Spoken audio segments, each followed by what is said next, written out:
Labour Party, somebody from the SNP. And I think the viewers like to see that actually we can challenge one another, but in a positive way.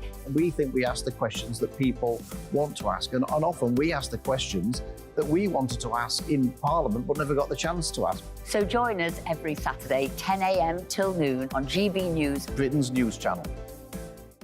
It's all about family, being in people's living rooms, all the interaction and getting to know who our viewers and listeners are. When I was young, my dad used to say, Nana, stop arguing. I wanted an outlet that would enable me to give my opinion.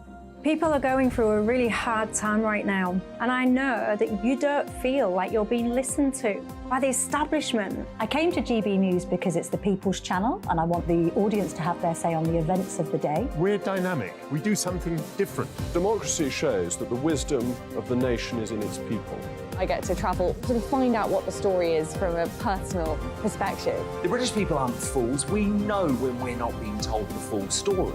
We've got to work out how Britain moves forward from this. It's the best country in the world. The establishment had their chance. Now we're here to represent your views. Britain's watching. Britain's watching. Britain's watching. We're proud to be GB News, The People's Channel. Britain's news channel.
Good morning to you. It's 6 o'clock on Sunday, the 10th of September. Today, the escaped terror suspect is behind bars again. Daniel Khalif was recaptured yesterday by plainclothes police in northwest London after 3 days on the run.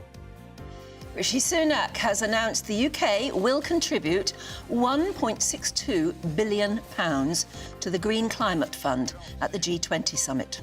And David Beckham has hit the headlines again just because he's got a new tattoo. Well, there you go. Rachel from the Met Office has your weather. We've now seen 6 consecutive days of 30 Celsius recorded somewhere in the UK. Will today make it 7? Join me later for a full forecast with all the details. Morning to you. I'm Stephen Dixon. And I'm Anne Diamond, and this is Breakfast on GB News.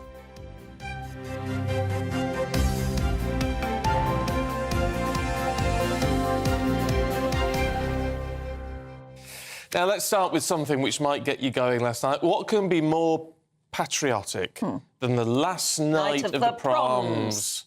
Land of hope and glory, yes. Union flags flying in the Royal Albert Hall. It's a wonderful spectacle, isn't it? It is, and everybody goes along and enjoys it. Patriotic music. Oh, yes. All of the best, you know, all of the best British composers, some wonderful stars, and then at the end you just go bonkers, waving your flags. But this is what happened last night, at the last night of the proms. Can you see all those European flags? Usually it's a sea of red, white and blue Union flags, Union Jacks. But that is not the same. They're waving, yes, the blue European flags. Now, but that must have been a concerted effort, because how would they know otherwise? Someone's been giving them out at the door or something. Something like that, because, that... And did the BBC know that was going to happen? Did anyone really know? So what has gone on? Have we been hijacked? Yeah. What is the story behind that? We will try and find out how it happened, and whether or not we should be upset about it. I mean, it's never happened before, has it? And yet the debate about the Union, the European Union, and whether we're part of Europe and all of that sort of thing has been going on for years, and it's never, ever happened before. No. It's very, very odd, isn't it? I don't know whether to laugh it off or be really annoyed, because it just seems like, whether you agree with Brexit or not, we've had a democratic vote, we are out of the EU, that's it. Why are these people and also, what's trying to influence us? What's wrong with waving the Union flag, the Union Jack? It still sounds better to call it the Union Jack. I know purists say it's only a Union Jack if it's on the sea. But, yeah, I mean, and it's a wonderful, wonderful tradition that goes with the last night of the proms and certain other events in the calendar. Why can't we be patriotic in this country without being criticised? Why are we ashamed of being British? And yet we can wave EU flags. I totally understand people who say they were proud of being part of Europe. Fair enough. But what's wrong with also being proud to be British? It annoys me. That's not what last night of the proms is traditionally about. It just feels like we've been a bit hijacked. Yeah. Somehow. But anyway... I mean, if you want to do a night of the proms and celebrating European music and the EU or whatever, then you can go along and wave your flags and all the rest of it. But the last night of the proms is a uniquely British event, and people go to just sort of have a bit of fun. And enjoy being British. Yeah, and really enjoy everything about being British. And it was hijacked last night, I don't know. So let us know what you think. We're going to be debating it a little bit later on in the programme, about 8:30 or so. So let us get your views in on that one, and we'll throw it all into the mix later on. gbviews@gbnews.com.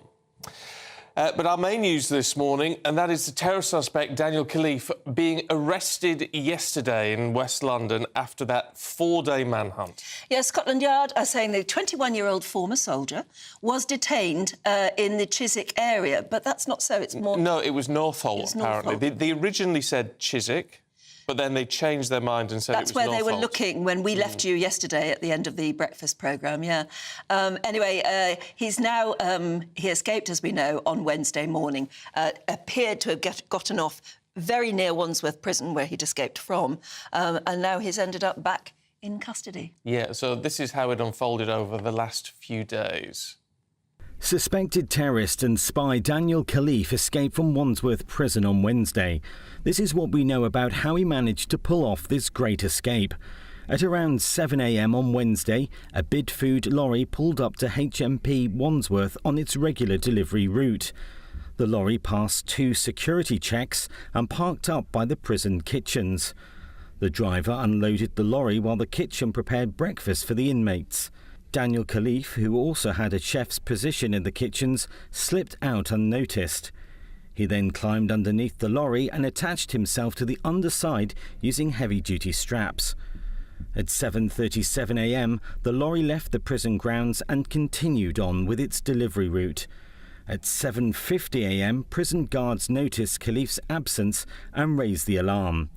The prison was put into immediate lockdown and a roll call was conducted. At 8:15 a.m, the prison governor contacted Scotland Yard to alert them of a missing prisoner. The Metropolitan Police's SO15 Counter-Terror Command was also alerted. At 8:30 a.m, the bid food lorry driver was contacted by his boss and told to return to Wandsworth Prison immediately. At 8:37 a.m, the lorry was pulled over by the police with sniffer dogs on Upper Richmond Road in southwest London. There was no sign of Daniel Khalif, only the straps he used to cling on to the lorry. At this point, an urgent alert was put out by the police to all ports and airports, fearing that Khalif would flee the country. Extra passport checks then started to cause delays at some airports, and traffic began to back up at the Channel ports. Helicopters joined the search for Khalif, and more than 150 police officers and staff drafted to assist with the manhunt. Detectives headed to Khalif's old addresses in London and Stratford and the homes of his family and friends. On Wednesday afternoon, the news of Khalif's escape broke on GB News with an image of his mugshot. So, in relation to an escaped prisoner, Daniel Abed Khalif, a 21-year-old serving member of the British Army who is awaiting trial for terror and Official Secrets Act offences, has escaped from Wandsworth Prison this morning. Over the next few days, intense searches in Richmond Park and around the country signalled one of the biggest manhunts in years. On Friday, the police confirmed a first sighting and offered a £20,000 reward for his capture. Scotland Yard confirmed his arrest in the Chiswick area just before 11 a.m. on Saturday morning. Very interesting. What? Well, everybody seems to be confused if you read the papers as to where exactly he was arrested. There was the big... Well, and it's the police's fault, actually, because there was a concentration of stuff around Chiswick, because he was spotted in Chiswick. The police went there, and then when he was arrested, the police originally said Chiswick. Yeah. But then they corrected themselves and said it was Northolt, which is about 14 miles from Wandsworth Prison. So we'll get that sorted out for you. But it was the latest. Clearly, as it was unfolding news, and also, you know, the papers go to print well before we go on air. Well before. Yeah. I mean, they're saying there that it's Chiswick. Are they? Yeah. But anyway, he was cycling along a canal towpath. With apparently, at the last I heard, he'd got a bike and a sleeping bag. Yes, which is interesting because you think how and why. Yes. But anyway, what do we know of him? Well, you say we have got to be a little bit careful now because back in custody, charges are waiting. You know, so you've got to be very careful what you say. But we can give you a bit more detail on this man, Daniel Khalif, born in Westminster in 2001, along with a twin sister, and they grew up in Kingston upon Thames. Yeah, so what else do we know about him? Well, he's British, with Lebanese heritage on his father's side, and we think some sort of Iranian heritage on his mother's. But his parents split up when he was very young, so he's been brought up largely by his mother, as far as everybody knows. Described by school friends as a talented runner, a joker, and harmless. Well, after school, he joined the army. He was a private in the Royal Signals. Prosecutors allege that in August 2021, he got information about members of the armed forces likely to be useful to a person committing or preparing an act of terrorism. Yes, that's interesting, isn't it? It's just the way it's phrased is interesting. He was accused of a bomb hoax almost 4 weeks before his arrest. And it's also alleged that he committed a spying offence related to Iran.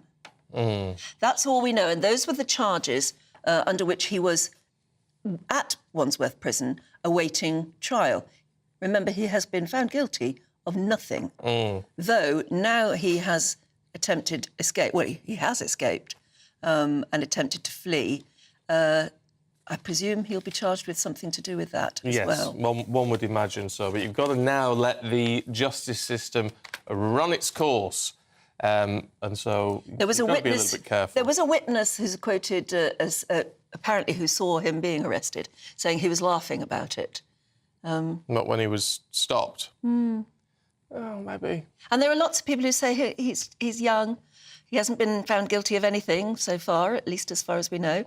You know, maybe he's just a kid who's made a stupid mistake and then mistake upon mistake upon mistake. I don't know. No. I mean, it's very easy and very dangerous to fall into the trap of sort of making him some sort of escape hero. Oh no, it's not like it can't that, work. is it? You've got to follow the system, haven't you? It's well, what particularly it's when there there's such for. important charges. Yes. They really are. Anyway, we'll keep you fully up to date with that, of course, as you would imagine. Meanwhile, this is an interesting one for you. The G20 underway. What were we expecting a trade deal? Oh, you know, we were saying yesterday, the PM on the plane out was saying, oh, well, I can't promise any sort of trade deal. Yesterday he was saying, I'm confident I'll get a trade deal, which seems very odd. But one thing which has happened is that... Might get your goat. Yes, Rishi Sunak has announced a record UK contribution of £1.6 billion to an international climate change fund to support developing nations. Now, why? Why has he done that? Number 10 officials say it marked the biggest single funding commitment the UK has made to help the world tackle climate change. Let's talk to our political editor, Christopher Hope, who's in New Delhi with the Prime Minister this morning. Chris, good to see you. Morning. Why has he done this when we're so desperate for money back home? Well, it's part of a government commitment to the so-called Green Climate Fund, which helps developing countries try and tackle climate change and give them support from Western nations. So yeah, they have committed back in 2021 11.6 billion. This is a down payment on that 1.6 billion. But the problem is it's going to be quite difficult for many viewers of GB News to understand why we're doing this, as well as trying to go so much further than other G7 nations on this net zero target. It's difficult to understand for some people, I imagine. But the point out here in India is the last day of G20, and the PM speaking at an event called Our Future. He's trying to show leadership amongst G20 nations. Does it suggest, and a lot of people might be suspicious, that in paying a record amount into this international climate change fund, he's going to row back on everything else green domestically? And it doesn't. It suggests that the government is trying to show leadership towards other countries. That there's no weakening in the issues which are worrying some people, certainly on the right of the Tory party. The idea of going down towards this idea of dropping the sales of new petrol cars in 2030. The government is committed to that. The electrical vehicles move, that was signalled again by the Chancellor in a visit to a factory on Thursday. That is where they are going. And as a twin-track approach, that we're giving a lot of money to developing countries in the developing world to try and deal with climate change. It's like a kind of twin-track approach, one of leadership domestically and within the G7 and G20. So we're trying to be a world leader. And, of course, there's issues at home, because how can you do this in a cost-of-living crisis? And there are concerns from some that if Labour win power, they may go even further, and that's a differentiation point at the next election, I think. Yeah, it doesn't seem like much of one, though, when people, and you can understand it, people watching and listening right now will be saying, well, 1.6 billion, well, that could fix crumbling concrete. That could pay junior doctors and consultants and nurses and all the rest of it. I mean, there's so many demands on the public purse at the moment. That's right. Which the government is saying no to. Well, Stephen, you're so right, but politics is about choosing, isn't it? I mean, we choose to increase aid to India from next year by about £30 million. Why are we doing that? Well, the government says it's going to Indians, not to the country, because, of course, the country itself can put here, in this country I'm in now at the moment, can put a craft on the moon just very recently. So, yes, it is about choices, and I think there's will be a big debate towards the next election. What do we put money into? The issue of crumbling schools is one which hasn't gone away. And Mr. Sunak, who's been at a temple this morning, and there's been to a shrine to Gandhi, I think he'll fly back into yet more kind of concern in Westminster about these issues when he arrives back on Monday. But especially if he's gone to Delhi and spent £1.62 billion and has not come back with any sort of trade deal. Yes, I heard Stephen's comments about that. I mean, I kind of smile because the government's having it both ways, aren't they? As you both rightly point out, they're trying to get a deal as soon as they can, but not trying to be too keen because, as you know, if you're trying to buy anything or do a deal, if you're too keen, you get a bad deal. So they're trying to be quite cautious about it. But the remarks from Premier Modi, Narendra Modi, the Prime Minister of India, are encouraging. They're hoping to get a deal done soon, but the PM Sunak won't say before the next election, because they're trying to get a deal on visas with Indians wanting to visit the UK to work, but equally a deal for UK companies in India. So it's a balance, I'm afraid. OK, Christopher, thanks very much indeed. We'll catch up with you a little bit later on. Let's talk to the Senior Lecturer of Natural Sciences at Bangor University, Dr Christian Dunn. Always good to see you, Christian. Look, I know you'll probably support a big injection of money into the International Green Fund. Can I ask you, on a personal level, do you understand why a lot of people would find that very frustrating? Yeah, 100%. Yeah, without a doubt. It's a lot of money. There's a cost of living crisis, which we're all facing. My argument, if I say it that way, would be to climate change is a global issue. It's not just affecting countries individually. So by paying money into such a fund, You are helping those countries, yes. You're also helping yourself as well, because we need to be protected from the effects of climate change. We need to have the greenhouse gas emissions of the planet going down, not just ourselves, but of the planet. So this money will help that. And then you get onto discussions, as I'm sure some of your viewers will be tweeting me soon, about, is it man-made climate change, or is this just, the usual kind of fluctuations of the climate, which we've had many times before? And in a way, that doesn't matter, because what you're doing, if you are going to be paying money into such a fund, you're going to be using the environment to protect you from any changes in the climate, whatever has caused them. An example of that would be coastal defences. So salt marshes and mangroves. If we have rising sea levels, or if we have more storms which are being produced by change in the climate, however that change has been happening, you're going to be protecting your populations, your countries, anyway. So it's a good thing to do, to spend money on looking after doing things in your country that can mitigate the effects of climate change, sea level rise, changing weather patterns. So it's a good thing. But I can obviously understand why people will be going, my goodness me, why are you paying back this amount of money? However, this is a continuation of money we're already paying. We are going to be paying more now, but we have been paying this before. So it's not as if it's a completely new amount of money that's come out of nowhere. Who runs this fund? Sorry, Christian, you may not have heard me. Who actually administers, who runs this fund, and what do they do with it? I've lost sound, I'm afraid. No, we've lost it. OK, apologies. That's a shame. He can't hear us anymore. But I'll tell you what, he made a very good point, because I've been very much of the argument for a long time that although we may be contributing to climate change, right, with all the pollutants and all the rest of it, totally accept that, the climate does change naturally anyway. So how much is... The fact that Christian said, actually, that doesn't matter. Well, it doesn't, because we've got to do something about it. We've got to do something about it. Just to protect ourselves. So that's not a bad argument. Though you have to say, within all of this, we're putting $1.62 billion into this. Yes, $2 million. $2 million. I'd love to know what India's putting in. Yeah. In the sense that India is a huge polluter.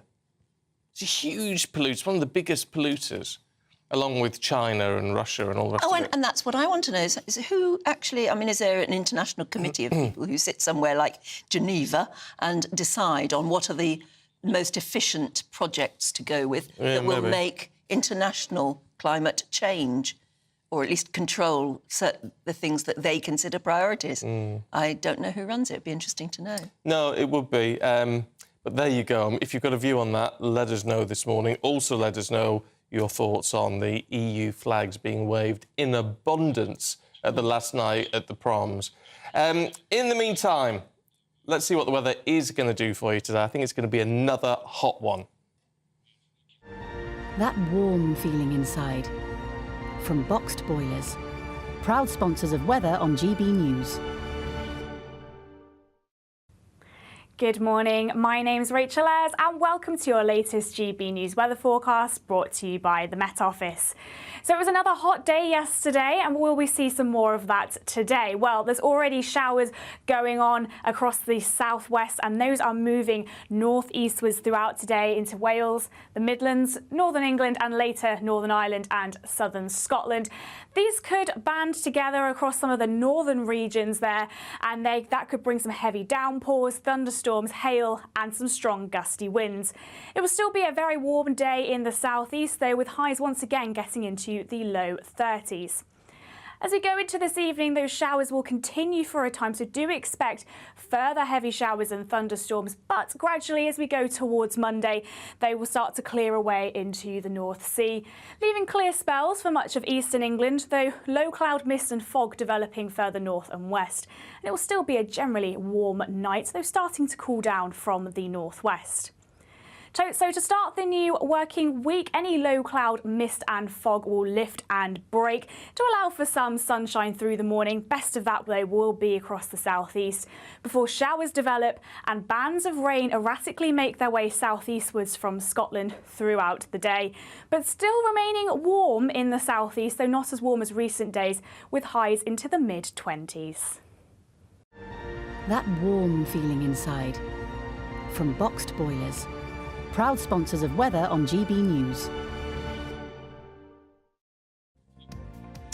Now, tomorrow marks 22 years since the terror attacks on the World Trade Center in New York. What a day. It's one of those in life where you remember. You'll always remember where you were and how you heard about it and what you did for the rest of the day. Feeling in the pit of your stomach. Awful. Anyway, we're going to be talking to Simon Calder about this in just a moment. What you get for breakfast is something that, if we do our jobs right, you will wake up to news that you didn't know the night before. It's a conversation. It's not just me and Eamon. We want to get to know you, and we want you to get to know us. From 6, it's Breakfast with Eamon and Isabel. Monday to Thursdays on GB News. Britain's news channel. When the news happens, it happens here. And really important breaking news. Breaking news this morning. On TV, radio and online, the news starts here on Britain's Newsroom. All the biggest stories and the answers that you need from across the UK and beyond. Join Britain's Newsroom from 9:30 on GB News. The People's Channel, Britain's news channel. Join me, Patrick Christie's Monday to Friday, 3 till 6. We tackle the day's news agenda like you've never seen before. It's high tempo, high octane, the most controversial topics and the best guests. You will not be able to take your eyes and ears off it. I'm not afraid to ask the questions that you really want answered. 3 till 6 p.m, Monday to Friday on GB News, the People's Channel, Britain's news channel. Westminster is going around in ever-decreasing circles, followed by the media. Britain is broken. How on earth did we get into this mess? But more importantly, how do we get out of it? Join me at 7 p.m, Mondays to Thursdays on Farage. Here on GB News, we will have open, rational debate. We've got to work out how Britain moves forward from this. Join us here on GB News, the People's Channel. Britain is watching. People in Britain, they love free speech, but they also love fair play. I don't care if I'm speaking somebody from a trade union, from the Labour Party, somebody from the SNP. And I think the viewers like to see that actually we can challenge one another, but in a positive way. We think we ask the questions that people want to ask, and often we ask the questions that we wanted to ask in Parliament but never got the chance to ask. So join us every Saturday, 10 a.m. till noon on GB News, Britain's news channel.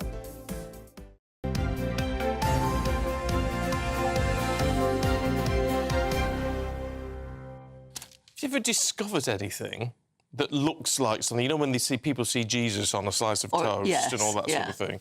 There's a picture in the Star this morning, Daily Star Sunday. You will not be able to work it out from that. It's a man. It's a man in Northampton called Michael Christoph, who's got a dirty grey orange stain on his ceiling. So there's a leak upstairs. Yeah. And he reckons it looks like Phil Mitchell. Oh, it does. Do you think? Yeah, that's spooky. Yeah. Should try showing it. I don't know. All right.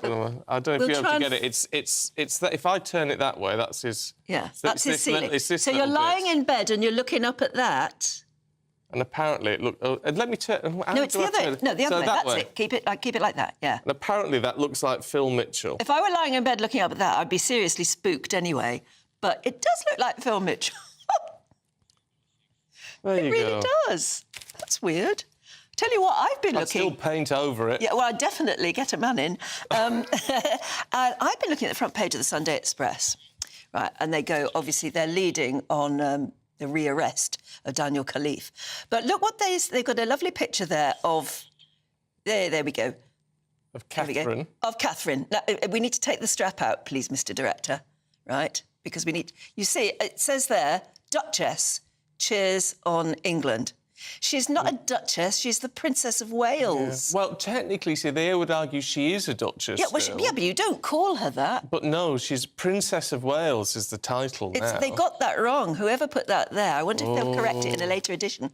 She may be a duchess as one of her many titles, but she's the Princess of Wales, and they've demoted her in that.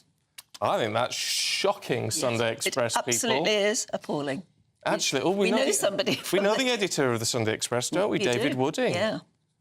Oh, Get him on, haul him over the coals. Send him a WhatsApp. Yeah, absolutely. Dear me, it's a disgrace. It is. Anyway, it's 6:26. This is Breakfast with Stephen and Anne.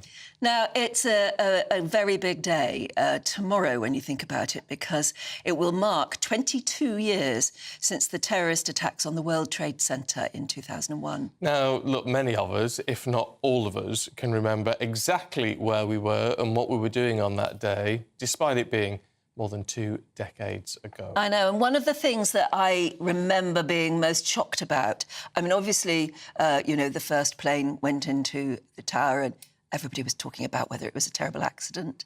And then when the second plane went in, we knew it wasn't. And then gradually, more planes and more tragedy.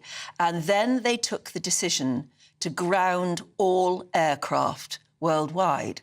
And frankly, since the aircraft were invented, it's never happened before. You didn't know it was even possible. And I always found that one of the most astonishing things. The skies emptied and incredibly quickly. It was a huge... And I'll tell you what has always struck me with it all as well, is that obviously air travel has never been the same since.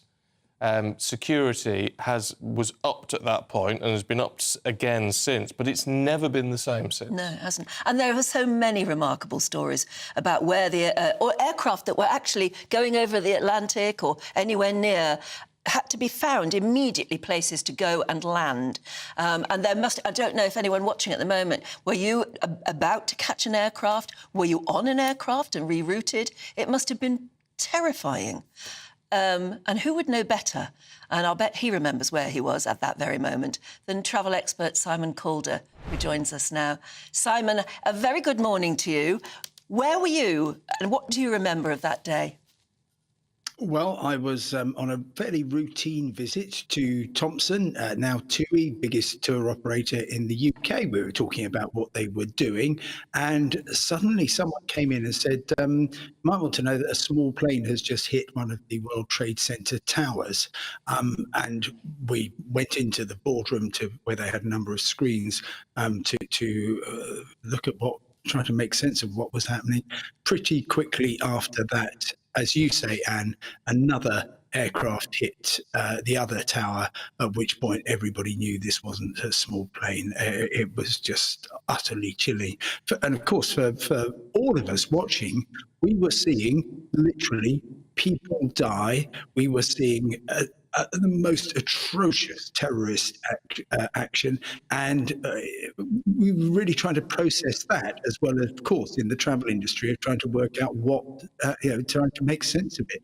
And of course, it was a bright September morning in New York and Washington, Pennsylvania, where the flights landed. The people who had been responsible for this 19 hijacks, all of the men, had cleared security at Boston and Newark airports absolutely normally. They were carrying so-called box cutters. We know them more as Stanley knives. They proceeded, because the cockpit doors weren't locked in those days, they proceeded to basically kill the pilots and terrify everybody else. They had been taking flying lessons, and they effectively flew the aircraft, two of them, of course, into the Twin Towers of the World Trade Center. One of them was aimed at the Pentagon in Washington, and the third one, in an incredible piece of passenger reaction. The passengers actually overcame the hijackers. The aircraft sadly crashed, but without actually causing damage to other people. So by the end of that, 3,000 people dead. As you say, aircraft grounded. Now, and they were actually grounded not worldwide, although many airlines did actually close down because it was just such a shocking event and they're trying to make sense of it. But in the US, the Federal Aviation Administration, because of course they didn't know how many more planes were out there having been taken over, just ordered everything that was in the skies to land at the nearest airport. And yeah, the transatlantic flights, because of course many of them had taken off as normal. They were more than halfway there. You suddenly got in the Canadian airports at Gander and at Halifax, Nova Scotia, you suddenly found that they had dozens of aircraft landing there with people who simply couldn't make sense either. And for days, they were effectively stranded there with the local people looking after the passengers. Meanwhile, of course, just so much tragedy, desire for this never ever to happen again. Aviation security transformed immediately. One reason why aviation pretty much seized up in much of the world, including the UK, was because new checks designed to find if people were carrying blades were imposed immediately. And it was very, very difficult for the airports and the airlines to cope.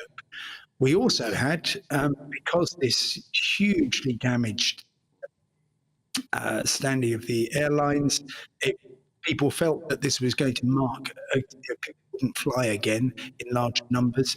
We actually saw several really important airlines like Swissair, Sabina of Belgium, Ansett of Australia just closed down because they knew that they were not going to be able to make a profit. And yet at the same time, it was the terrible events that we saw that day, which actually allowed airlines like Ryanair and EasyJet to prosper. They, of course, didn't want to take advantage of the tragedy, but it was just the way that people continued to fly. They wanted to look for low value, for good value, and therefore they went towards EasyJet and Ryanair, who have grown pretty much unstoppably ever since, of course, until the COVID pandemic, which grounded aircraft, but for very different reasons. I mean, look, hindsight is a wonderful thing, isn't it? But in terms of where we are today with security checks and all the rest of it, are we in a position to say that it couldn't happen again? Well, and that's, Stephen, such a great question, because, of course, airline security is entirely designed to deal with the past threat. If you go back to the early 1970s, in UK, there simply weren't any security checks. I used to be a cleaner at Gatwick Airport. I just cycle up to the places I was cleaning, and no check, nothing like that. So it was a completely different world. Then lots of planes started being hijacked, partly by people in the US taking planes to Cuba, but much more pertinently by European and other hijackers taking planes for political reasons. And the checks came in basically for guns and for explosives. And yet, yes, the hijackers on 9/11 took advantage of what was a really straightforward thing for them to do.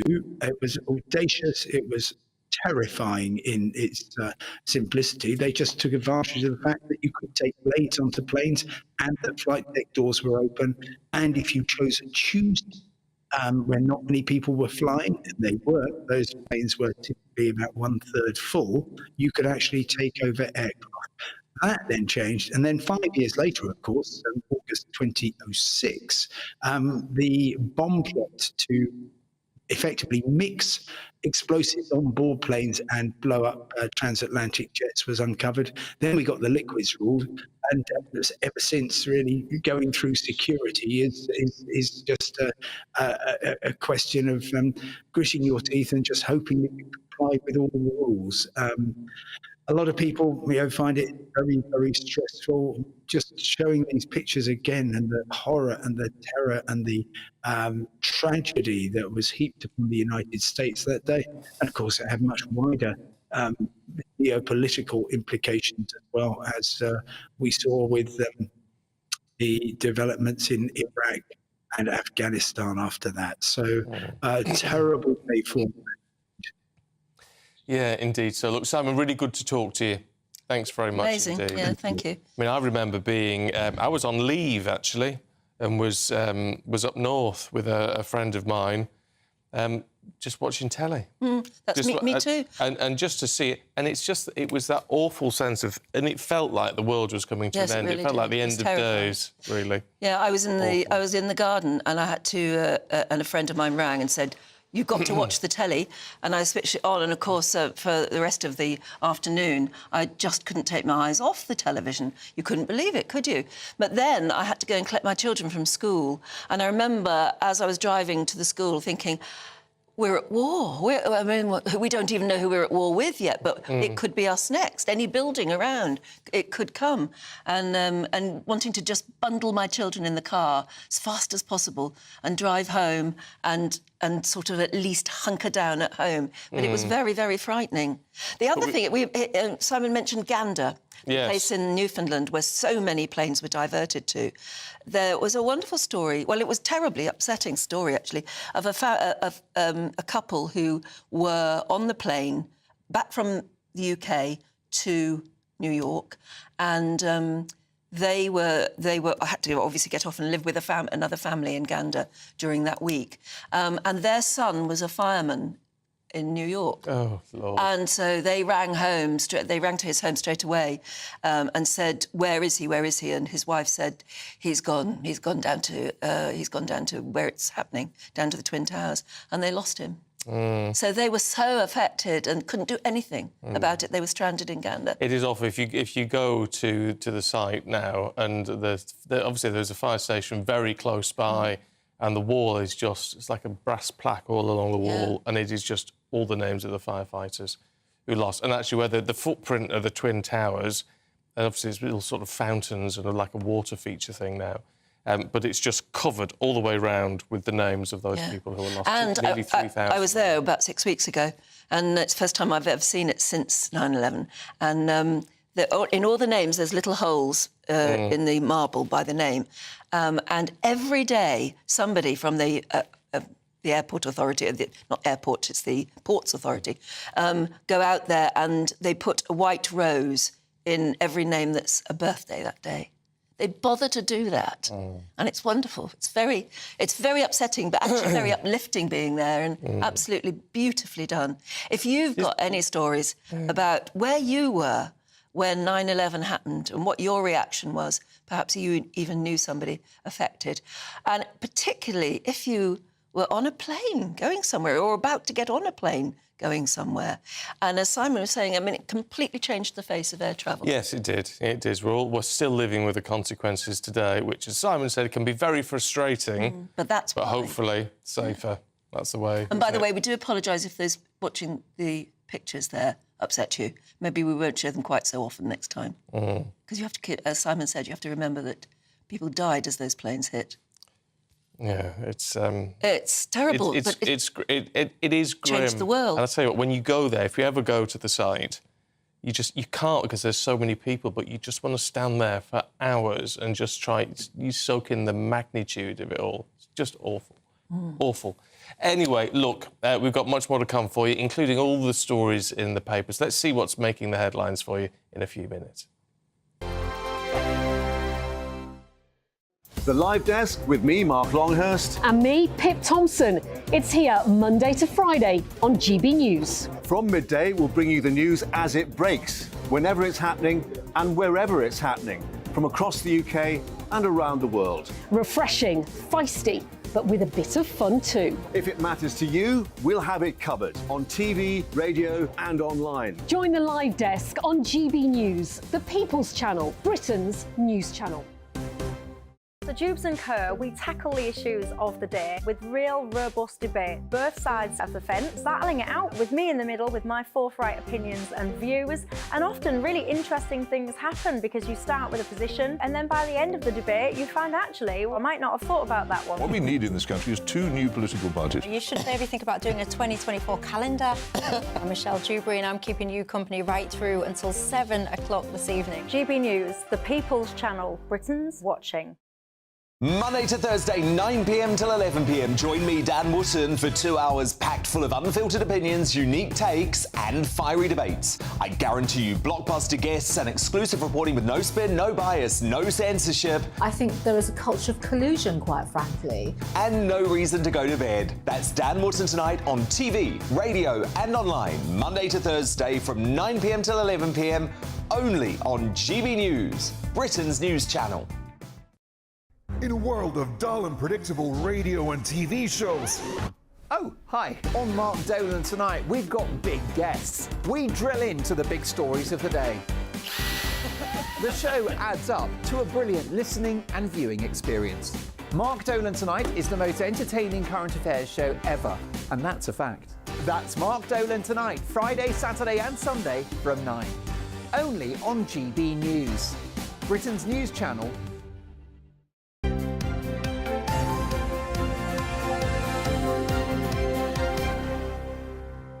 6:42, good morning. This is Breakfast with Stephen and Anne. Right, we have a news review now. A look through the front pages. The Sun says, got him, reporting on the jail fugitive, nabbed riding a bike by a canal, it says. The Mirror reports on over 1,300 dead in the Morocco earthquake. It's risen to more than 2,000 now. Yeah. It's a problem with using figures on that. This is devastating. And Daily Star Sunday has the hottest day of the year, saying we're not done yet. Ooh, yes, lovely.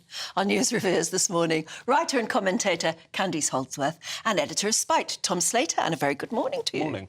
Right, I've got...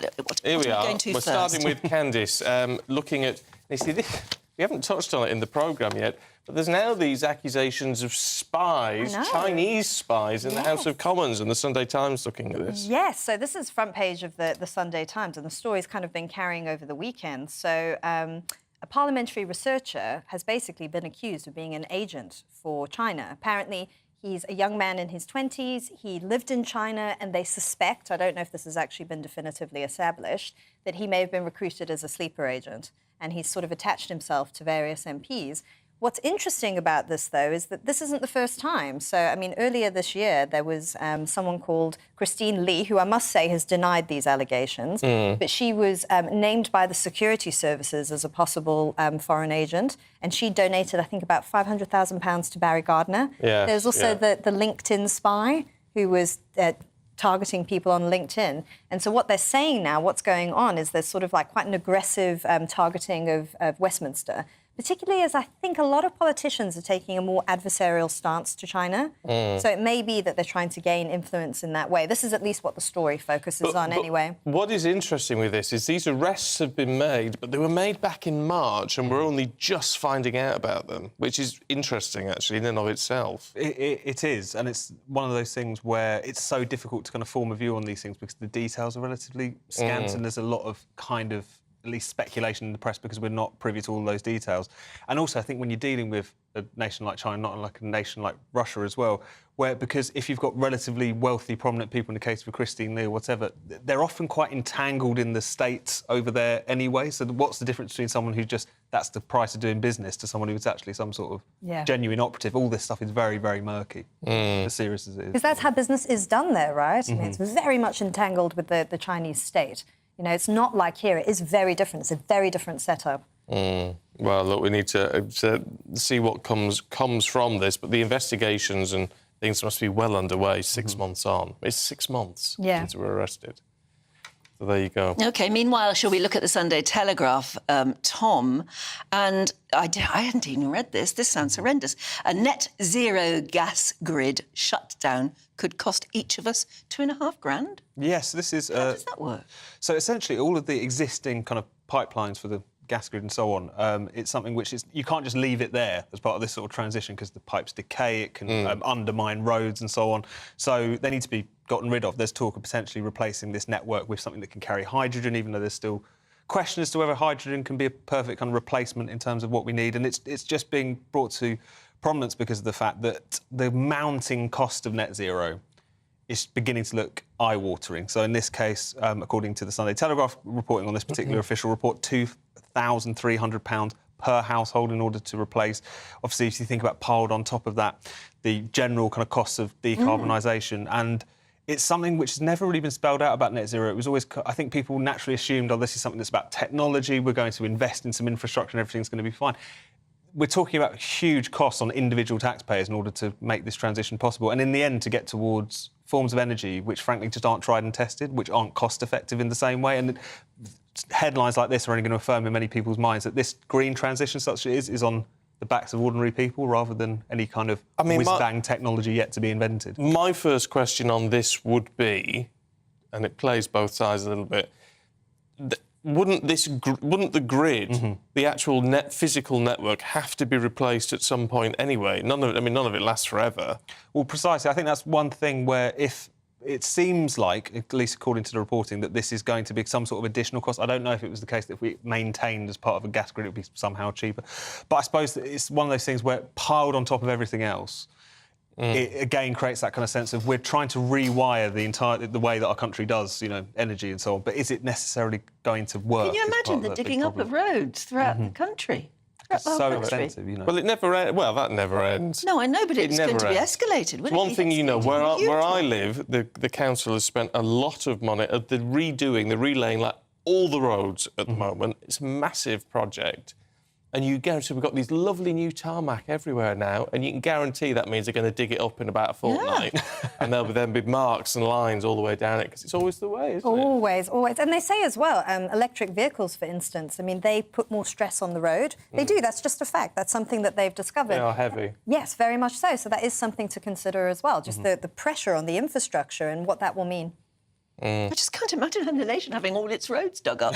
Yeah, well, not at once. Well, hopefully not. Not at once. Unless we all get 6 weeks off. Yeah. 6 weeks, be fine. Oh, crumbs. Candice, let's have a look at the Observer this morning. And, NatWest in so much hot water. Yes. You've got a new boss now, the NatWest Group, but there's a potential scandal there. Yeah, so the Observer is talking about Rick Haythornthwaite. So apparently he used to work for Petro-Saudi, which is a big oil group. It's actually got a British arm. It's like Petro-Saudi International.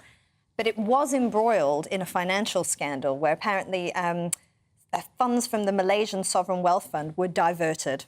And they're asking, how much was he involved in this? What did he do at the time? They're sort of saying that, I don't know if I totally agree with the piece, because it's kind of implicating him without making any direct sort of accusations or saying that he was involved in any way. It's sort of just like by association, which I don't think is totally fair.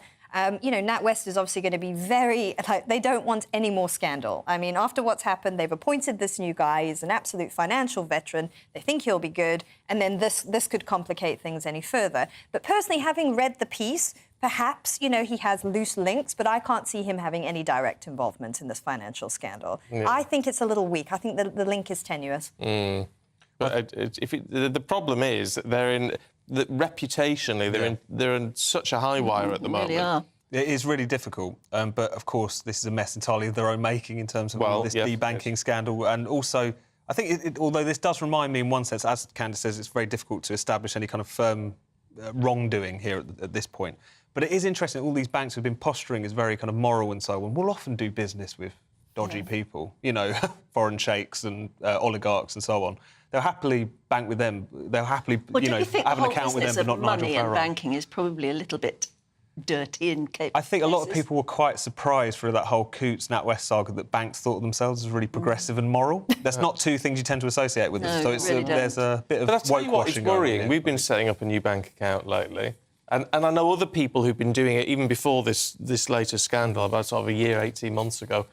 It is a nightmare to try and set up a bank account. Yes. It absolutely takes months. It's the compliance burden now. It didn't used to. No, it didn't used to at all. Well, there was, I don't know if you saw the piece by Rory Sutherland in The Spectator talking about, basically, the compliance departments are running the banks now. There's so much burdensome regulation, and it's just becoming way too risk-averse. And for ordinary people, it's impacting them. It's impacting them in terms of opening a bank account, and they'll close them for the most minor things. Well, you obviously don't have a bank manager anymore, someone who knows you, they know who you are. You'll just get a letter saying computer says no. Yeah. And that's the way it goes. Yeah. And it's such a problem. It's something needs to change. But how you change a system like that, I don't know. Maybe we're going to feel more and more like this as the years go on, because it won't be commuters saying no, it's AI says no. And you won't be able to even argue with it. I know. Well, it's a bit like that now, actually.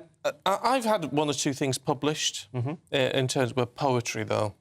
Oh, poetry. You're holding out on us. Yeah. no, he's a great talents poet. out there. He's a poet if you Would you don't know believe it. it? Would you believe it? However, I couldn't write anything about you, Tom, apparently, because according to the Sunday Telegraph, because you're white and able-bodied. Yes. This is a fascinating investigation Sunday Telegraph has done into literary agents who are now kind of openly advertising for the fact that they're not interested in white, able-bodied stories. There was one particular quote which did make me chuckle from Ash Literary, which is an agency looking for stories for children, essentially, and says, "We are not interested in stories about white, able-bodied World War II evacuees," which is a bit specific, "but would welcome the story from a disabled LGBTQ+, or BIPOC, which means Black, Indigenous and other people of colour, perspective." Not only is that insanely prescriptive, I think it's also one of those things where, at what point does this just become kind of openly discriminatory? It's quite clearly crossed now, and it's one of those things where, surely, does anyone really think the worth of a literary piece is based on means they're not interested in a Harry Potter. Exactly. It makes absolutely no sense. Are they a specialist agency that only deal with LGBTQ plus disabled stories? It seems not, and it seems like a lot of these agencies are carrying on as if that is the case, but there's just a general kind of mood in the publishing world, which is that whatever is pale, male and stale is not very interesting. And I just find it such an odd way to look at literature, which should be about taking you out of your own experience, telling a different kind of story. Why do we have to put it in these boxes? There's a lot of this, though, and it's very difficult because you don't want to come across as in any way prejudiced, and I'm all for everybody being represented. Yeah. But we are a predominantly white, able-bodied and straight country. Right? I mean, that's just the way it is. I walk past, there's a very big department store-style company just round the corner. Massive posters. I walked past it the other day. There wasn't a single white person in the posters selling clothes. And you just think, well, I'm all for... Of course we should have black people or Asian people or whatever as models. But why no white people? I know. It starts becoming very rigid. And the thing is, as well, is, it's not just this. It's not saying that they don't just want people who are able-bodied and of a certain ethnic background. They'll often say things like, you can't talk about anything outside of your own direct experience. And you just think, but that's the beauty of literature. It takes you outside of your experiences. In fact, it's, as some evolutionary biologists have said, it's a powerful tool for empathy. I mean, you think of the Diary of Anne Frank, for instance, Uncle Tom's Cabin. Yeah. I mean, those took people outside of their everyday experiences and allowed them to empathise with people who were very discriminated against. Well, heck, it doesn't say much for Arthur C. Clarke, does it? You never get another sci-fi book. No. Would you, if you have to only write about what you know? What was that book you were telling me about yesterday, the one that was set in Botswana? Botswana, the #1 ladies detective agency. One of my favourites. Yes, love it. But written by Alexander McCall Smith, who's from Scotland. I know. But he went there and he was fascinated. But talk about taking you out of yourself and giving you another experience through literature. Yes, and it is. I mean, it can even. We were saying as well. It's so powerful. You can empathise with villains. You know, like Richard III. He's doing monstrous things, but you empathise with him because you see everything through his eyes. Yeah. I just don't like them setting rules like that. What they should do is read the book in front of them and see if it's any good. And I think the biggest problem that the publishing industry has at the moment is that it's so undiverse where things like social class is concerned. I mean, that's one thing where, even in previous eras, you had working class authors who would kind of manage to get through the cracks, who would manage to kind of make a name for themselves. Publishing is an increasingly upper middle class business in terms of what also, don't you think they're a bit like banks? They've had it their way far too long, publishing houses. Yeah, but they can do what they like, can't they? It's their, it's their own business. Completely now, because what a lot of authors are doing are self-publishing and then promoting their books on social media. And a lot of authors are beginning to make their way through the publishing maze. It's actually an opportunity, right, for people who say, well, I'm not going to be rigid, I'm going to go the other way. And so that could be, they could find a market quite easily. Yeah, maybe. Yeah. But it's. I tell you what, it's not about getting something published that way. It's about getting it promoted. Well, that's the thing. Which is the yes. But social media can do that if you're wise enough. Can to an extent. Though I got the royalties through for my book through the other day. 6-month royalties, £17 something or other. Yay! Ching! There we go. They did say when they did it, they said, you won't make any money out of it. And that's proved to be true. But there you go. Nevertheless, it's nice. Thank you both. We'll catch up with you a little bit later on. Look forward to that. In the meantime, let's see what the weather's going to do for you today with Rachel. The temperature's rising. Boxed Solar, proud sponsors of weather on GB News. Good morning, my name's Rachel Ayres and welcome to your latest GB News weather forecast brought to you by the Met Office. So it was another hot day yesterday and will we see some more of that today? Well, there's already showers going on across the southwest and those are moving northeastwards throughout today into Wales, the Midlands, Northern England and later Northern Ireland and southern Scotland. These could band together across some of the northern regions there and that could bring some heavy downpours, thunderstorms, hail and some strong gusty winds. It will still be a very warm day in the southeast though, with highs once again getting into the low 30s. As we go into this evening, those showers will continue for a time, so do expect further heavy showers and thunderstorms, but gradually as we go towards Monday, they will start to clear away into the North Sea, leaving clear spells for much of eastern England, though low cloud mist and fog developing further north and west. And it will still be a generally warm night, though starting to cool down from the northwest. So to start the new working week, any low cloud, mist and fog will lift and break to allow for some sunshine through the morning. Best of that, though, will be across the southeast before showers develop and bands of rain erratically make their way southeastwards from Scotland throughout the day. But still remaining warm in the southeast, though not as warm as recent days, with highs into the mid-20s. The temperature's rising. Boxed Solar, proud sponsors of weather on GB News. Still to come for you, recaptured prisoner Daniel Khalif has spent his first night back behind bars after 3 days on the run. We'll bring you the latest on that arrest, how it unfolded. This is Breakfast on GB News. Monday to Thursday nights on GB News. At 6, it's Dubes & Co. 7 o'clock, Farage. At 8, join Jacob Rees-Mogg. And at 9, Dan Wootton Tonight, followed by headliners. On TV, radio and online. This is GB News. Now then, Lee Anderson here. Join me on GB News on my show, The Real World, every Friday at 7 p.m. I'm not eating bloody cat. Are you Delicious. mental? Open your mouth. OK, here comes a train. Reminds me of the scene in Singing in the Rain. Adam, is that a good one? Whoa! Join me at 7 on GB News, Britain's news channel. Join us every night on GB News at 11 p.m. for Headliners, which is 3 top comedians going through the next day's news stories, which is exactly what you need, because when the establishment has gone crazy, you need some craziness to make sense of it. So join us 11 p.m. every night on GB News, the People's Channel, Britain's news channel. I joined GB News because I was sick and tired of not hearing my views being represented, not just mine, but so many people that I knew and spoke to. I just couldn't get my voice out there. I couldn't say anything. I couldn't do anything. Whatever the narrative was, I kind of had to follow it. GB News is there to provide a voice for those who have been ignored by the establishment media. We think different things, we've got a different style. GB News is here to be optimistic and positive about the future. It's real kind of dynamic and flowing, with the audience very much at the heart of it, like a big family. Here at GB News, we talk about the things that matter to you. Hearing the voices from right across our towns and cities, especially our towns. All sides of the argument represented with a heavy dose of opinion. We're on a mission here to make a difference. And the GB News family really is here for you, and whatever time of day you can watch or listen. Britain's watching. Britain's watching. We're proud to be GB News, the People's Channel, Britain's news channel.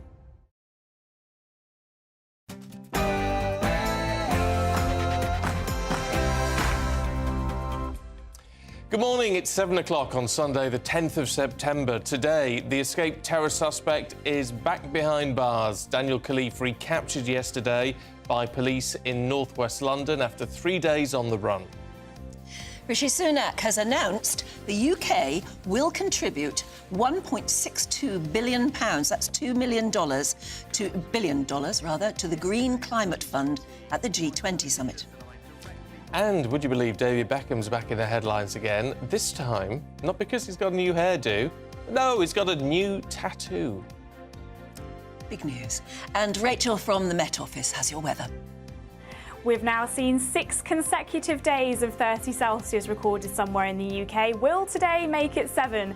Join me later for a full forecast with all the details.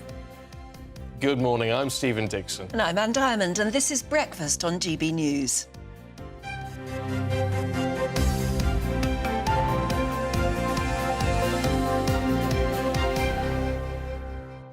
So we're being patriotic this morning by celebrating the last night of the proms. We should have our union flags to wave about. It's a wonderful occasion, isn't it, last night of the proms? Yeah, iconically British. Iconically British. This is what happened last night. Have a look at this. There you go. Can you spot the union flags in there? There's a sea of blue flags. It's blue. They're European flags. Yeah. Apparently. Why have they taken over the proms? What's going on? It seems, well, frankly, not right. I can't see a single union flag. No, I can't. I think there might be one bottom right. No, that's not It's even... It's American, isn't it? No, it's not. It's, I don't know what it is. That's something else entirely. But I mean, usually, at the last night of the proms, that is a sea of Union Jack flags. Pardon me, I know it's not meant to be Union Jack if it's waved on land, but you know what I mean. Union Jack flags galore. It's an absolute sea of them, but no longer. And I was saying, isn't that the first time that's ever happened? Well, lots of people have already emailed in and said, Trisha in Basingstoke, for instance, says, you're wrong, Anne. Waving EU flags at the last night of the proms has been going on ever since the Brexit vote. I've never noticed it quite so much, though. Maybe the odd one or two, but not quite like this. I mean, Alexander says there's always more EU flags to grab as you go in than Union flags nowadays. Who's dishing them out? Because they must be dishing them out as a political message. That's what I don't like. I don't like the way that it's completely taken over the view. No, Veronica says, I'm totally disgusted. We've always had the Union Jack flying, and I personally feel very proud to be British at the age of 81. So I hope this is not the way the proms will be going in the future. And Cathy agrees. She says those involved in the EU flag waving should be ashamed of themselves. Last night of the proms is uniquely British, and we should be allowed to celebrate this great country. Why are we so reluctant to celebrate being British? Very odd. Evelyn says, I was devastated watching last night at the proms. It was ruined by the blue flags. And this is it, the idea that we can't celebrate pride in our own country. And that's the issue. It's a bit like with the St George's Cross. Yeah. You see that now. People assume you're a thug if you have an English flag flying. Now, that doesn't apply to the other home nations in the UK. No, but it's because it was sort of taken over at one point and it still has... sort of football hooligans and all that sort of thing. Yeah, exactly. And but I think we've got over that now, Have we? I don't know that we have. I don't know. It's still seen as... What is wrong with us? Any other country is proud to wave its own flag. And I know a lot of our athletes, I mean, at the moment, competing, are, you know, very proudly wrap themselves in a great big Union flag or something at the end of their triumph. But I don't understand why we all feel we should be making some political statement out of something as dear to the heart and celebrating music and stuff like that as the last night of the proms. See, I have to say, I would have been terribly upset if I'd been there. If I was going to some big European event... Then fair enough. No, but in Vienna or something, you know, the beautiful things that go on in Vienna. If I was going there and it was a flag-waving event, I wouldn't necessarily wave about a European flag or whatever, but I certainly wouldn't take along a Union flag and wave that about in defiance, because that's just rude. Because that's what that flag waving was about yesterday. Yeah, it's about defiance. Yeah, and it wasn't the right evening for it. It really wasn't. No. Other events, maybe. Which is why Andy's right when he says the waving of the EU flag at the proms is an insult to those who voted to leave the EU through a democratic vote. Yeah. Whether you like the result of the vote or not, it's what we decided, and that is a British event. It's also politicising a uniquely British event in a way that you just don't need to. It's mean-spirited, I think. Yeah, I agree. Anyway, your thoughts on that would be very welcome this morning. Where were you on 9/11? Dave says, my wife and I were sitting in the travel agents booking a holiday. As it happened, the agents' computers locked up. They didn't know what was happening at first, until about 20 minutes later everybody realised it was an incredibly sad day. And then Karen says, we were on a plane en route to Las Vegas during 9/11. The captain announced that America was closed, which we found astounding. And we had just enough fuel to fly back to Britain. Otherwise, we would have had to land in Canada. We arrived back in Gatwick, but even then there was no transport. So my daughter travelled from Southampton to take us home. Where were you on 9/11? 22 years ago. It's gone by very quickly. It has. In a strange way. The world has changed. In so many ways. We've you know, there have been wars following 9/11. People have amassed troops from, sorry, the UK and America. Our armed forces have never been so busy, frankly. And yet we all saw the new millennium as something that would be hopeful and wonderful. Yeah, we did. And it happened in 2001. It was so terrible. So where were you in 9/11 and what did you think? And, I mean, maybe you were on a plane too. Love to hear from you. Get in touch, you know how, gbviews@gbnews.com. Our main news this morning, the terror suspect Daniel Khalif was arrested yesterday in northwest London after that, well, it was his 4th day on the run, wasn't it? So a full 3-day manhunt. Scotland Yard said the 21-year-old former soldier was detained in the Northolt area.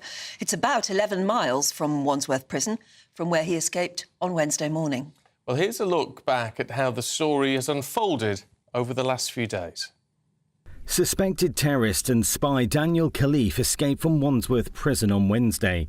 This is what we know about how he managed to pull off this great escape. At around 7 a.m. on Wednesday, a bid food lorry pulled up to HMP Wandsworth on its regular delivery route. The lorry passed 2 security checks and parked up by the prison kitchens. The driver unloaded the lorry while the kitchen prepared breakfast for the inmates. Daniel Khalif, who also had a chef's position in the kitchens, slipped out unnoticed. He then climbed underneath the lorry and attached himself to the underside using heavy-duty straps. At 7:37 a.m, the lorry left the prison grounds and continued on with its delivery route. At 7:50 a.m, prison guards noticed Khalif's absence and raised the alarm. The prison was put into immediate lockdown and a roll call was conducted. At 8:15 a.m, the prison governor contacted Scotland Yard to alert them of a missing prisoner. The Metropolitan Police's SO15 Counter-Terror Command was also alerted. At 8:30 a.m, the bid food lorry driver was contacted by his boss and told to return to Wandsworth Prison immediately. At 8:37 a.m, the lorry was pulled over by the police with sniffer dogs on Upper Richmond Road in southwest London. There was no sign of Daniel Khalif, only the straps he used to cling on to the lorry. At this point, an urgent alert was put out by the police to all ports and airports, fearing that Khalif would flee the country. Extra passport checks then started to cause delays at some airports and traffic began to back up at the Channel ports. Helicopters joined the search for Khalif and more than 150 police officers and staff drafted to assist with the manhunt. Detectives headed to Khalif's old addresses in London and Stratford and the homes of his family and friends. On Wednesday afternoon, the news of Khalif's escape broke on GB News with an image of his mugshot. So, in relation to an escaped prisoner, Daniel Abed Khalif, a 21-year-old serving member of the British Army who is awaiting trial for terror and Official Secrets Act offences, has escaped from Wandsworth Prison this morning. Over the next few days, intense searches in Richmond Park and around the country signalled one of the biggest manhunts in years. On Friday, the police confirmed a first sighting and offered a £20,000 reward for his capture. Scotland Yard confirmed his arrest in the Chiswick area just before 11 a.m. on Saturday morning.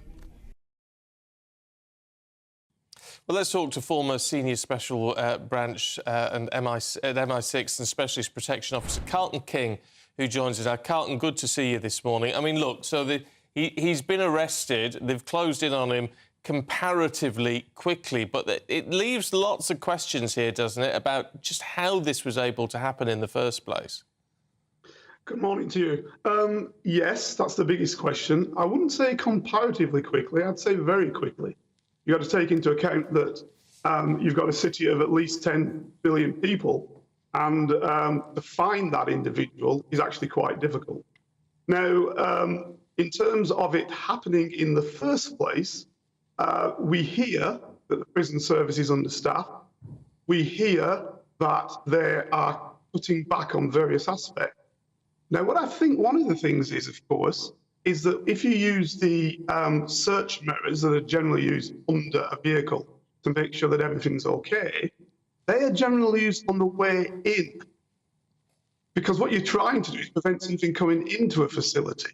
I would imagine that they would have thought we don't need to search on the way out. Now, albeit, let's not take them off the hook here, that way back in 1950 and again in 1960, prisoners have escaped underneath vehicles. So you could argue that it has happened before. Yeah, so it sounds as though security was just actually complacent or slack, because surely any prisoner has to be aware that prisoners want to get out. Absolutely. But what you find is it's like going through the security at the airport. When something happens, you spoke about 9/11, that security is ramped up to the max. The problem always is keeping the same level of efficiency and security when something doesn't happen. And that's where, obviously, the lax attitudes come in. Talk us through the search then, because I was trying to be a bit careful, but you say it's actually been really impressive from the police, do you? Absolutely, yeah. I mean, first thing, there's quite a few things we don't know about this chap. So the Counter-Terrorism Command, who is part of what was the old Special Branch, which was the intelligence section thereof, what they would have had to do is look at the circumstances of the individual. Now, what I noticed is that he committed what they call a terrorist offence insofar as he was inducing individuals to believe that there might have been an explosive device in place. So why has he done that? Especially when it appears that from 2019 all the way to 2022, he's been passing secret intelligence to a foreign nation. Well, these are details we don't know as well. And one doesn't want to say anything which might be deemed prejudicial at this point, I guess, because all we do know is that he was in prison awaiting trial. He hasn't been actually found guilty of anything. I was just thinking about whatever he's done in the past and however those charges turn out, he is now added to the list of charges by absconding in the way he has. And although some people may be looking upon it as, almost a romantic, almost an adventurous escape. Look at the amount of money that must have been spent in the last 4 days with the police operation. I mean, it's mammoth, isn't it? So this guy is no escaping hero. He has wasted police time and money, and he will have to pay for that, surely. No, but the reason why I mentioned the other issues is because if he were an agent of a foreign power, so let's say I had recruited him as in my role in MI6 in a foreign country and he was my agent, there will be an exfiltration plan, a plan to get him out of a problem if it comes to that. And this is what we have to look at now, because it would seem that the operation on the first instant to get out was actually quite good. The problem seems to be what he did when he was out, and we don't have enough information on that yet. But if there's a foreign power aiding that, you can see how that first bit was put together and that the second bit should have also been quite easy for him to hold up for X amount of days or even weeks, and then when the heat went off, to leave the country. So that's why I mentioned that other issue, because you may not be alone. No, we don't know. We literally do not know yet. We don't. Look, we've got to leave it there. Carlton King, thank you very much indeed. Appreciate your time this morning. And to say we do have to just reiterate that, of course, he's not been found guilty of anything as yet.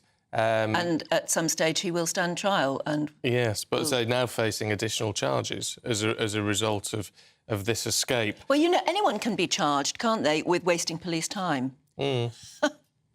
Look at the police time he has wasted. Yeah. It's but it is extraordinary. Has been mammoth. It is extraordinary that he was caught bicycling along a canal towpath.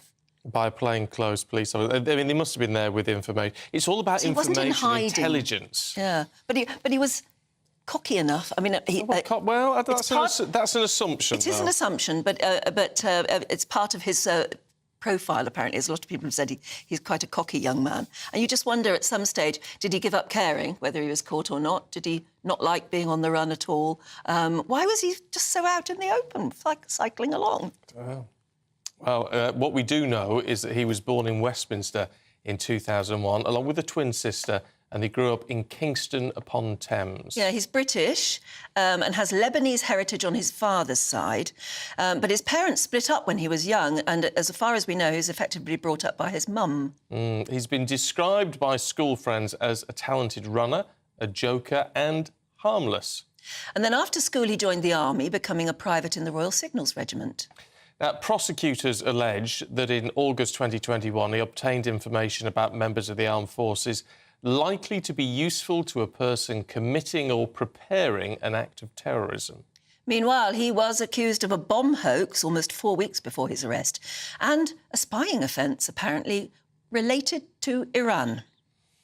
As we say, that legal process now continues, and we'll keep you up to date with that as it goes on. But at 7:16, let's bring you up to date with the other stories this morning.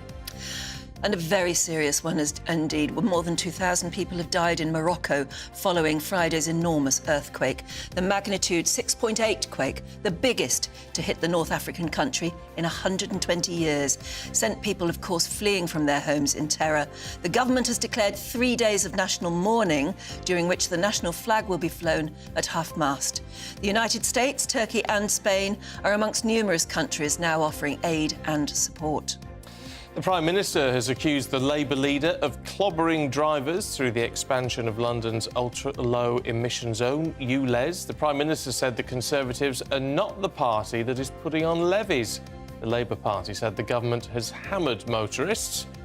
Labour's Mayor of London, Sadiq Khan, has extended ULEZ to cover the whole of the capital now. Thunderstorms are set to hit parts of the UK, I'm afraid, later, amid a record-breaking September heatwave. The UK has now sweltered through 6 days of temperatures above 30 in September for the very first time. Yesterday being named the hottest day of the year so far, 32.7 recorded in Heathrow. Forecasters predict that Sunday could be the 7th day in a row that temperatures reach above 30.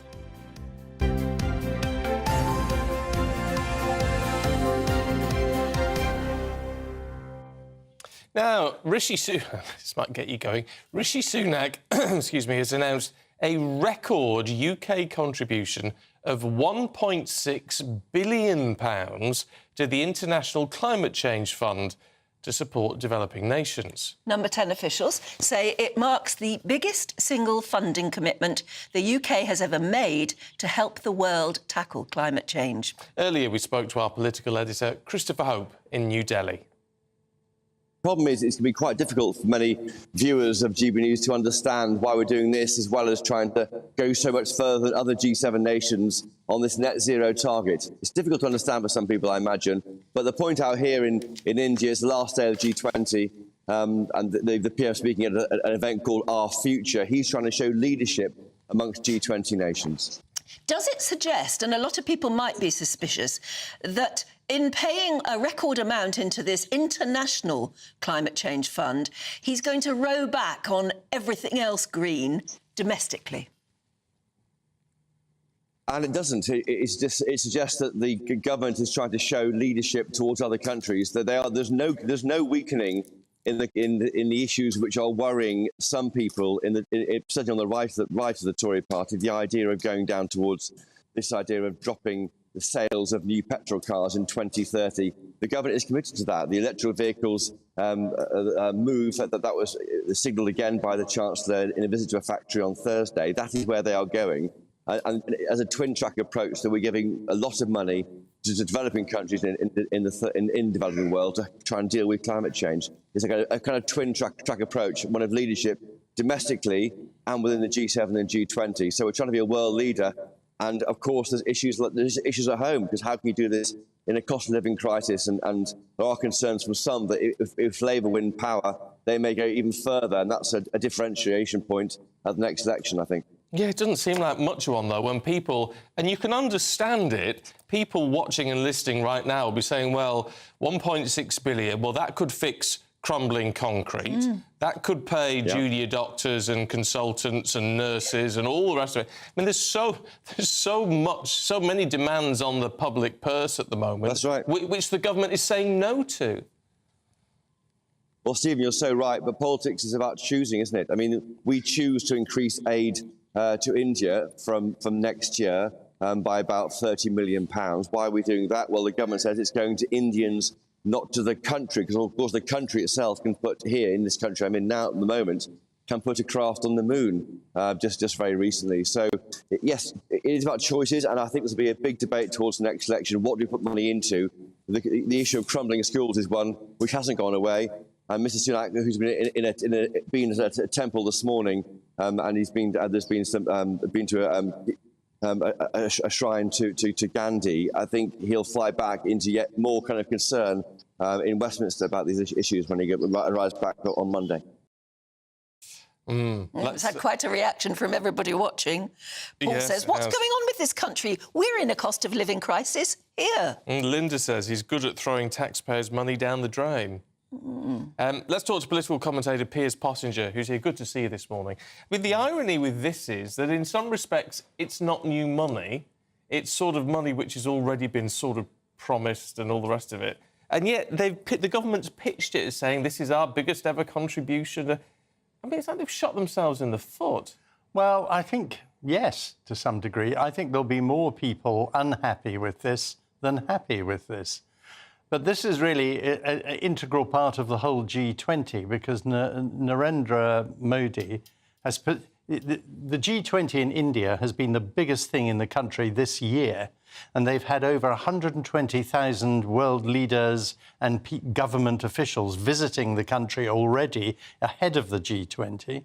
And they've also admitted the African Union, which is very significant because Modi is positioning himself as the leader of the poor world. And, yeah, but they've just put a rocket on the moon. Yeah, absolutely. And another rocket up in cheap one. Orbit. A cheap one. Really? Is that what it was? It was a cheap one, apparently. But, you know, they have their own there. massive space programme. Yeah. And for Narendra Modi to say we are the poorest country in the world sticks in the craw with a lot of people. Well, also, it's got one of the fastest-growing GDPs in the world. And there is a bit of a dichotomy here. But the fact is there are still large parts of India. It is the most populous country in the world now, ahead of China. And there are large parts of it that are very poor and do need foreign aid. There's no question about that. And I don't think when people saw where initially that most of our aid to India goes would object. But I do think suddenly to come out with this, given that Rishi is backpedaling on all things green, to suddenly come out with a 1.6 billion handout is surprising. And it is, of course, aimed at the poorer countries, particularly those that are not controlling their emissions well. And it will be used, I think, as long as it gets to the people it should get to, wisely. But, I mean, again, I think the government announces these things so badly because instead of just saying we're giving this money, why didn't they explain the real depth of why they're doing it? Actually, where is the money coming from? If this is money that's been earmarked for a while and is actually ours to give, I thought we were having trouble repaying our debt. Yes, well, I mean, exactly John has emailed in and said, I'm so done with the Tories once again. Sunak can give £1.63 billion to the Climate Change Fund, but can't give grants to low-income families to convert their boilers and solar panels. Yeah. I mean, he's saying, all right, go ahead with green issues domestically. Why give away such a large amount of money? And I think there'll be much more of this because, I mean, as I say, I think they've announced it very badly and I don't think they've explained it well enough for people to get the message and understand that basically it's a worthwhile gesture. But also in the midst of doing it at the G20 in India, which is one of the biggest polluting countries on the planet and doesn't seem to be doing a lot about it. Well, that's true. And, I mean, again, another problem is, as you may have seen from the footage of Modi greeting Sunak, it was a very warm greeting. They are very close indeed. They're both, of course, passionate members of the Hindu religion. and they share a faith, and they do seem to have quite a bond. And Modi himself is hugely successful in India, with an election coming up next year. Of course, this is all part of what he's doing, and he wants to show, look, I've got billions from the West, coming in to help every poor country. He's positioning himself as a kind of saintly figure. But those who remember the 2002 Gujarat riots and the 2020 New Delhi riots, where an awful lot of Muslims seem to have been killed rather unnecessarily, Modi is a very divisive figure in India still. Rishi Sunak, though, surely is sort of defending himself now against any green criticism domestically. Yeah. He'll always be, the minute any criticism comes at him, why are you not doing X, Y, Z about domestic green issues, he'll be able to say, look, I've given a record amount of money to the International Green Fund. I mean, it almost feels a little bit like a guilty payment. And again, I don't think it works here. It really doesn't. And I think, the last thing the Conservatives need is more questioning about everything they do. You see, this is what worries me, and it's not even to talk about the rights and wrongs of the International Green Fund or the Green Agenda. It's the fact it all seems very tone deaf, as if they're just not hearing what the country is saying. Yes, I think that's true. And I mean, I don't think either of the major parties, quite frankly, the one thing they don't have is any long-term vision. I don't know what either of them really stands for anymore. It used to be quite obvious that the Conservatives looked after the middle and wealthy, and the Labour Party looked after the poorer people and were supported by the trade unions. But now Labour's moving right and Conservatives are moving left. And so we've got two parties that are beginning to look very similar. And, of course, then we have the Lib Dems, who stand for absolutely nothing at all. Well, it's a great choice for us, isn't it? It is, yes. Oh, I'm sure you get a Lib Dem on, I'm sure they disagree with you on that, Piers. Well, they might do. I'd be fascinated to hear a policy from the Lib Dems, something we've never heard for years. Well, you never know your luck in the run-up to this election. Piers Pottinger, good to see you. Thanks very much indeed. And talking of climate, let's find out about today's weather. A brighter outlook with Boxed Solar. Proud sponsors of weather on GB News. Good morning, my name's Rachel Ayres and welcome to your latest GB News weather forecast brought to you by the Met Office. So it was another hot day yesterday, and will we see some more of that today? Well, there's already showers going on across the southwest, and those are moving northeastwards throughout today into Wales, the Midlands, northern England, and later Northern Ireland and southern Scotland. These could band together across some of the northern regions there, and that could bring some heavy downpours, thunderstorms, hail, and some strong gusty winds. It will still be a very warm day in the southeast, though, with highs once again getting into the low 30s.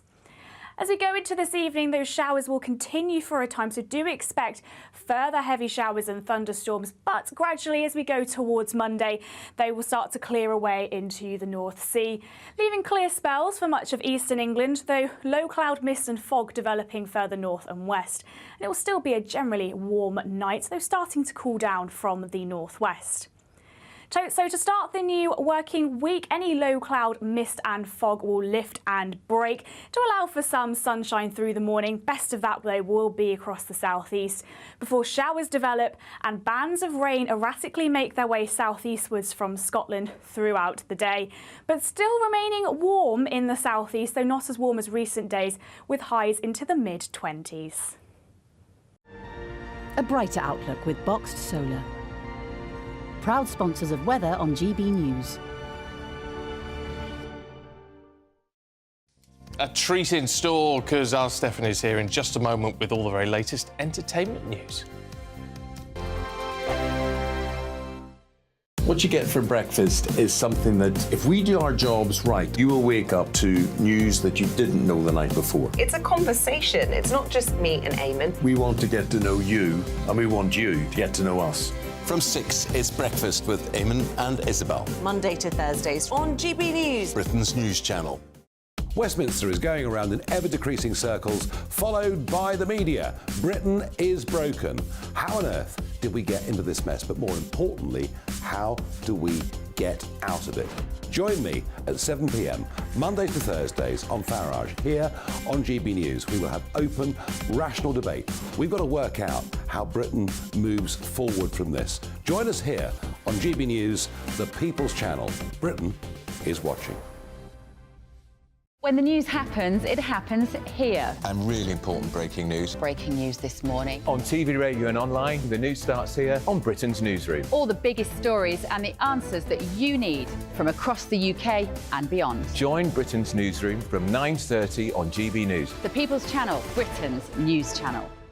Join me, Patrick Christie's Monday to Friday, 3 till 6. We tackle the day's news agenda like you've never seen before. It's high tempo, high octane, the most controversial topics and the best guests. You will not be able to take your eyes and ears off it. I'm not afraid to ask the questions that you really want answered. 3 till 6 p.m, Monday to Friday on GB News, the People's Channel, Britain's news channel.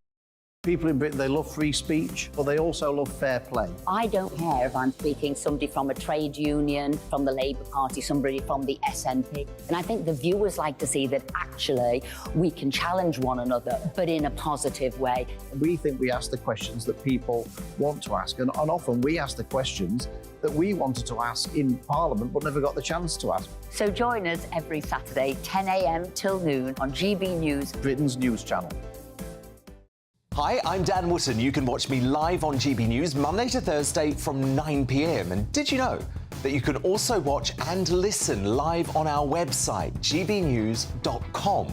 You'll always be up to date on the latest breaking news, as well as enjoying the best stories, opinions and shows. You can even join the debate under our live player as you're watching. So head straight to gbnews.com on TV, radio and online. GB News, Britain's news channel.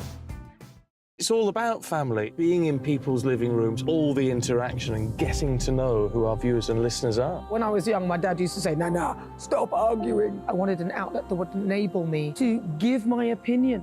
People are going through a really hard time right now, and I know that you don't feel like you're being listened to by the establishment. I came to GB News because it's the People's Channel, and I want the audience to have their say on the events of the day. We're dynamic. We do something different. Democracy shows that the wisdom of the nation is in its people. I get to travel to find out what the story is from a personal perspective. The British people aren't fools. We know when we're not being told the full story. We've got to work out how Britain moves forward from this. It's the best country in the world. The establishment had their chance. Now we're here to represent your views. Britain's watching.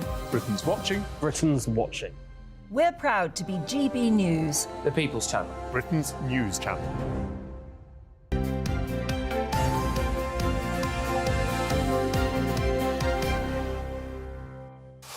Oh, time for a bit of showbiz. Oh, do you want to do a review first? Well, it's just we've had lots of your memories of where were you on 9/11, and so many people saying, you know, first of all, we were just told it was an accident, a light aircraft, and that would have been terrible enough. Kim says we were in Florida and we were flying home to Britain that day. We'd only just had breakfast and we'd spent all our spending money because we were leaving. Only we couldn't believe what we were seeing on the TV. We ended up having to stay for another 4 days, and then the travel company picked us up, took us to another hotel, gave us food and a phone card to call home. Horrible if you were actually flying or about to fly. It's terrifying. Though it's a bit like the with the attacks in London on the tube and things, and how quickly people got back on the tube in a show of defiance. Do you remember? And I remember getting on the tube and thinking, not comfortable doing it. Yeah. You just think, we've got to carry on. Very frightening. Can't let people win. I remember, I mean, I think all of my sons were either working or at uni in London at the time. And, of course, the first thing you want to do is ring them. And the mobile service just went down, didn't it? You couldn't get through to anybody. It was terrifying. Where were you on 9/11 and what are your thoughts? Let us know, because, obviously, it's the big 22nd anniversary tomorrow. Now, Stephanie's got all the showbiz news for us this morning. Good morning, Stephen and Anne. What's going on in Soapland? Well, Hollyoaks has got the chop, but not permanently. But basically, they've been chopped from Channel 4's viewing schedules. Channel 4 have said that for a long while. They think Hollyoaks appeals to a younger demographic, so they don't see the value of having it on Channel 4 anymore. So instead, what they're going to be doing, they're going to be streaming episodes on YouTube and also on E4. Hollyoaks has been around for almost 28 years now, so it's one of those soaps where people like to dip in, you kind of love to hate it, but the fact that it's been taken off TV, now terrestrial TV, I think it's going to give soaps a bit of a shake-up. Yeah, I mean, it's an interesting one, isn't it? Because if you're saying, well, the younger demographic aren't watching terrestrial TV... Well, they're not, are they? Well, no, but then what does that mean for the future of channels? Well, that's what I'm kind of worried about, because I think the whole point of soaps is that you put them on the TV, put your feet up, it's a time for the family to get together. But, again, I think a lot of TV executives are paying attention to the viewing habits, and you're up against people such as Netflix and Amazon, where you can binge-watch so many episodes, and soaps no longer have that pulling power that they once did. And I think this is going to have a knock-on effect on soaps such as EastEnders, Emmerdale, Coronation Street. Maybe not now, but everyone in Soapland is worried about money. And they haven't got enough money now to pump into these soaps as they once did. So what do we get on terrestrial television instead? That's a big question. What will make us all sit down and actually watch terrestrial? But I think dramas now is what people are very much into. I think people are into those kind of whether 4-part, 5-part dramas. But in terms of soaps just don't attract people as much anymore. Even though the storylines over the years have been quite gritty, it's not like the 80s or 90s where it was a big family thing to watch a soap. But it was the nearest thing to binging, wasn't it? Yes, it was. Because, you know, you get it 3 times a week. And I think it's a shame if soaps do go off screens eventually, because I think it's, when you think of British TV, like EastEnders is heritage, Coronation Street's Emmerdale, they're all a part of TV land for the country. So they are a bit, but they're a bit depressing. We're changing. We're changing our viewing habits completely, though, aren't we? When I was doing the Cot Death campaign way back in 1991, we had enough money to show one advert, life-saving advert, right? Where do you show it? Had to be the Coronation Street break. And we knew that by putting it in the Coronation Street ad break, you were getting out to the biggest possible audience all at once. It was the most expensive 30 seconds I've ever spent in my life, but it worked. But that just shows the power of Coronation Street, the big soaps. I don't know whether it would ever be like that now. I don't think so, and I think, you know, bosses are trying to attract the younger demographic, but even the over 60s are switching off from soaps as well. Is that right? Yeah. I was looking at some of the stats, and I think as well with the storylines, I feel like we've been there, seen it all, and now it's like almost like they're trying to get people's attention by being wild and outrageous, and it's just not working anymore. Can we have a quick look at this? I mean, it's difficult. It's controversial. This 70s show star, wasn't it, who's been convicted... Danny Masterson. Convicted of rape. Yes, he's been convicted of raping 2 women, and a judge sentenced him to 30 years in prison. And in the US, when you get 30 years, that is 30 years, unless he can win a successful appeal. He asks his friends and families, and some of his famous friends, who include Ashton Kutcher and Mila Kunis, to write a letter of leniency, asking for leniency for the judge for the sentencing. This has affected the victims, who've come out and said that, you know, it's kind of traumatised them again, that they're not taking their stories quite seriously. This has forced Ashton Kutcher and Mila Kunis to send a video out explaining their actions. I think we have a clip here. Or maybe not. No. No, we don't. That was meant to be a clip of what Ashton Kutcher and Mila Kunis apologising. Because the trouble is, he's been convicted. He is therefore guilty of 2 horrible rapes. And for them to ally themselves to his cause looks very bad. It does look bad, because they've given him a glowing character reference. Ashton has said, you know, he's not of any harm to society, but he's now been sentenced. Except he has been found guilty. And it's hard in Hollywood, because then it seems like you are supporting a rapist. And, you know, as we were saying before, what happens if that abuser or rapist is your friend that you've known for a very long time? So it puts them in a difficult position. And obviously this is PR, where they've had to put the video out to explain their actions so they don't look bad in a negative light. It's page 60. Can we run page 60? There's nothing loaded into the computer. It's not there. Yeah, but I'm sure next time we can talk about it. Yeah. But it is a hard situation. OK.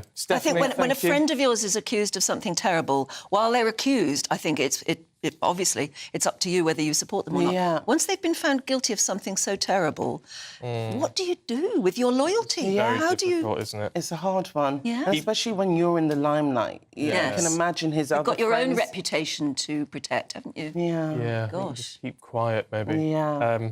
OK, Stephanie, for now, thank you. We'll see you a little bit Thanks, later guys. on. See you later. There's lots more coming up for you, including a look through all the papers in just a moment. The Live Desk with me, Mark Longhurst. And me, Pip Thompson.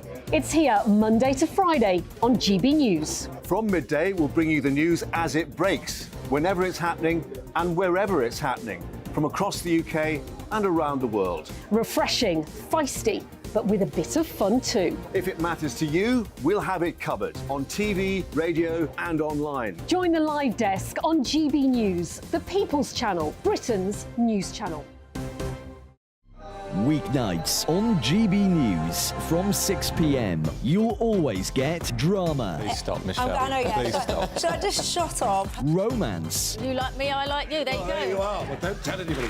Adventure. Etc. That's the whole point, but boom! And action. Sergeant, we're being greeted by superstar panel that are already at it. They're fighting. It's going to be quite a show. Only on GB News, the People's Channel, Britain's news channel. The Jubes and Co, we tackle the issues of the day with real robust debate, both sides of the fence, battling it out with me in the middle with my forthright opinions and views, and often really interesting things happen because you start with a position and then by the end of the debate you find actually, well, I might not have thought about that one. What we need in this country is 2 new political parties. You should maybe think about doing a 2024 calendar.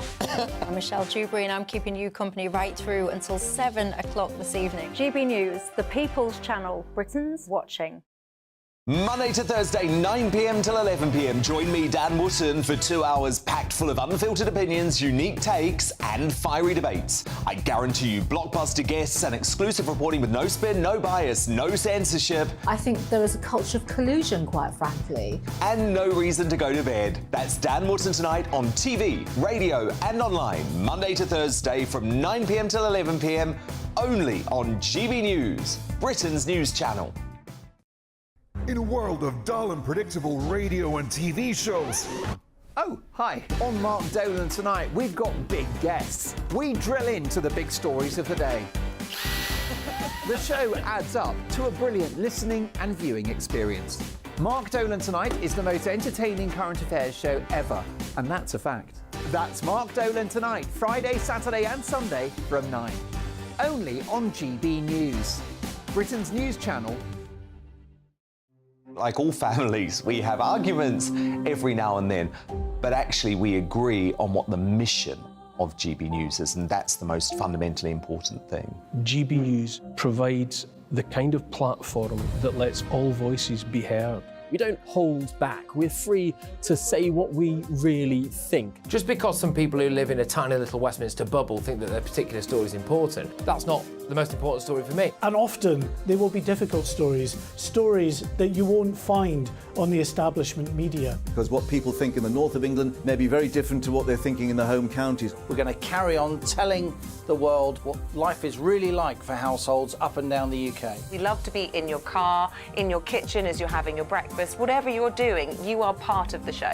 If it matters to you, it matters to us. Britain's watching. Britain's watching. Britain's watching. We're proud to be GB News, the People's Channel, Britain's news channel.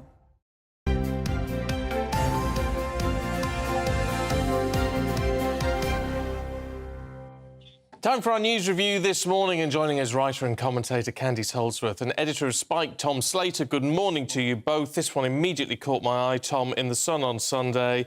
A ULEZ hit 10 grand someone's facing.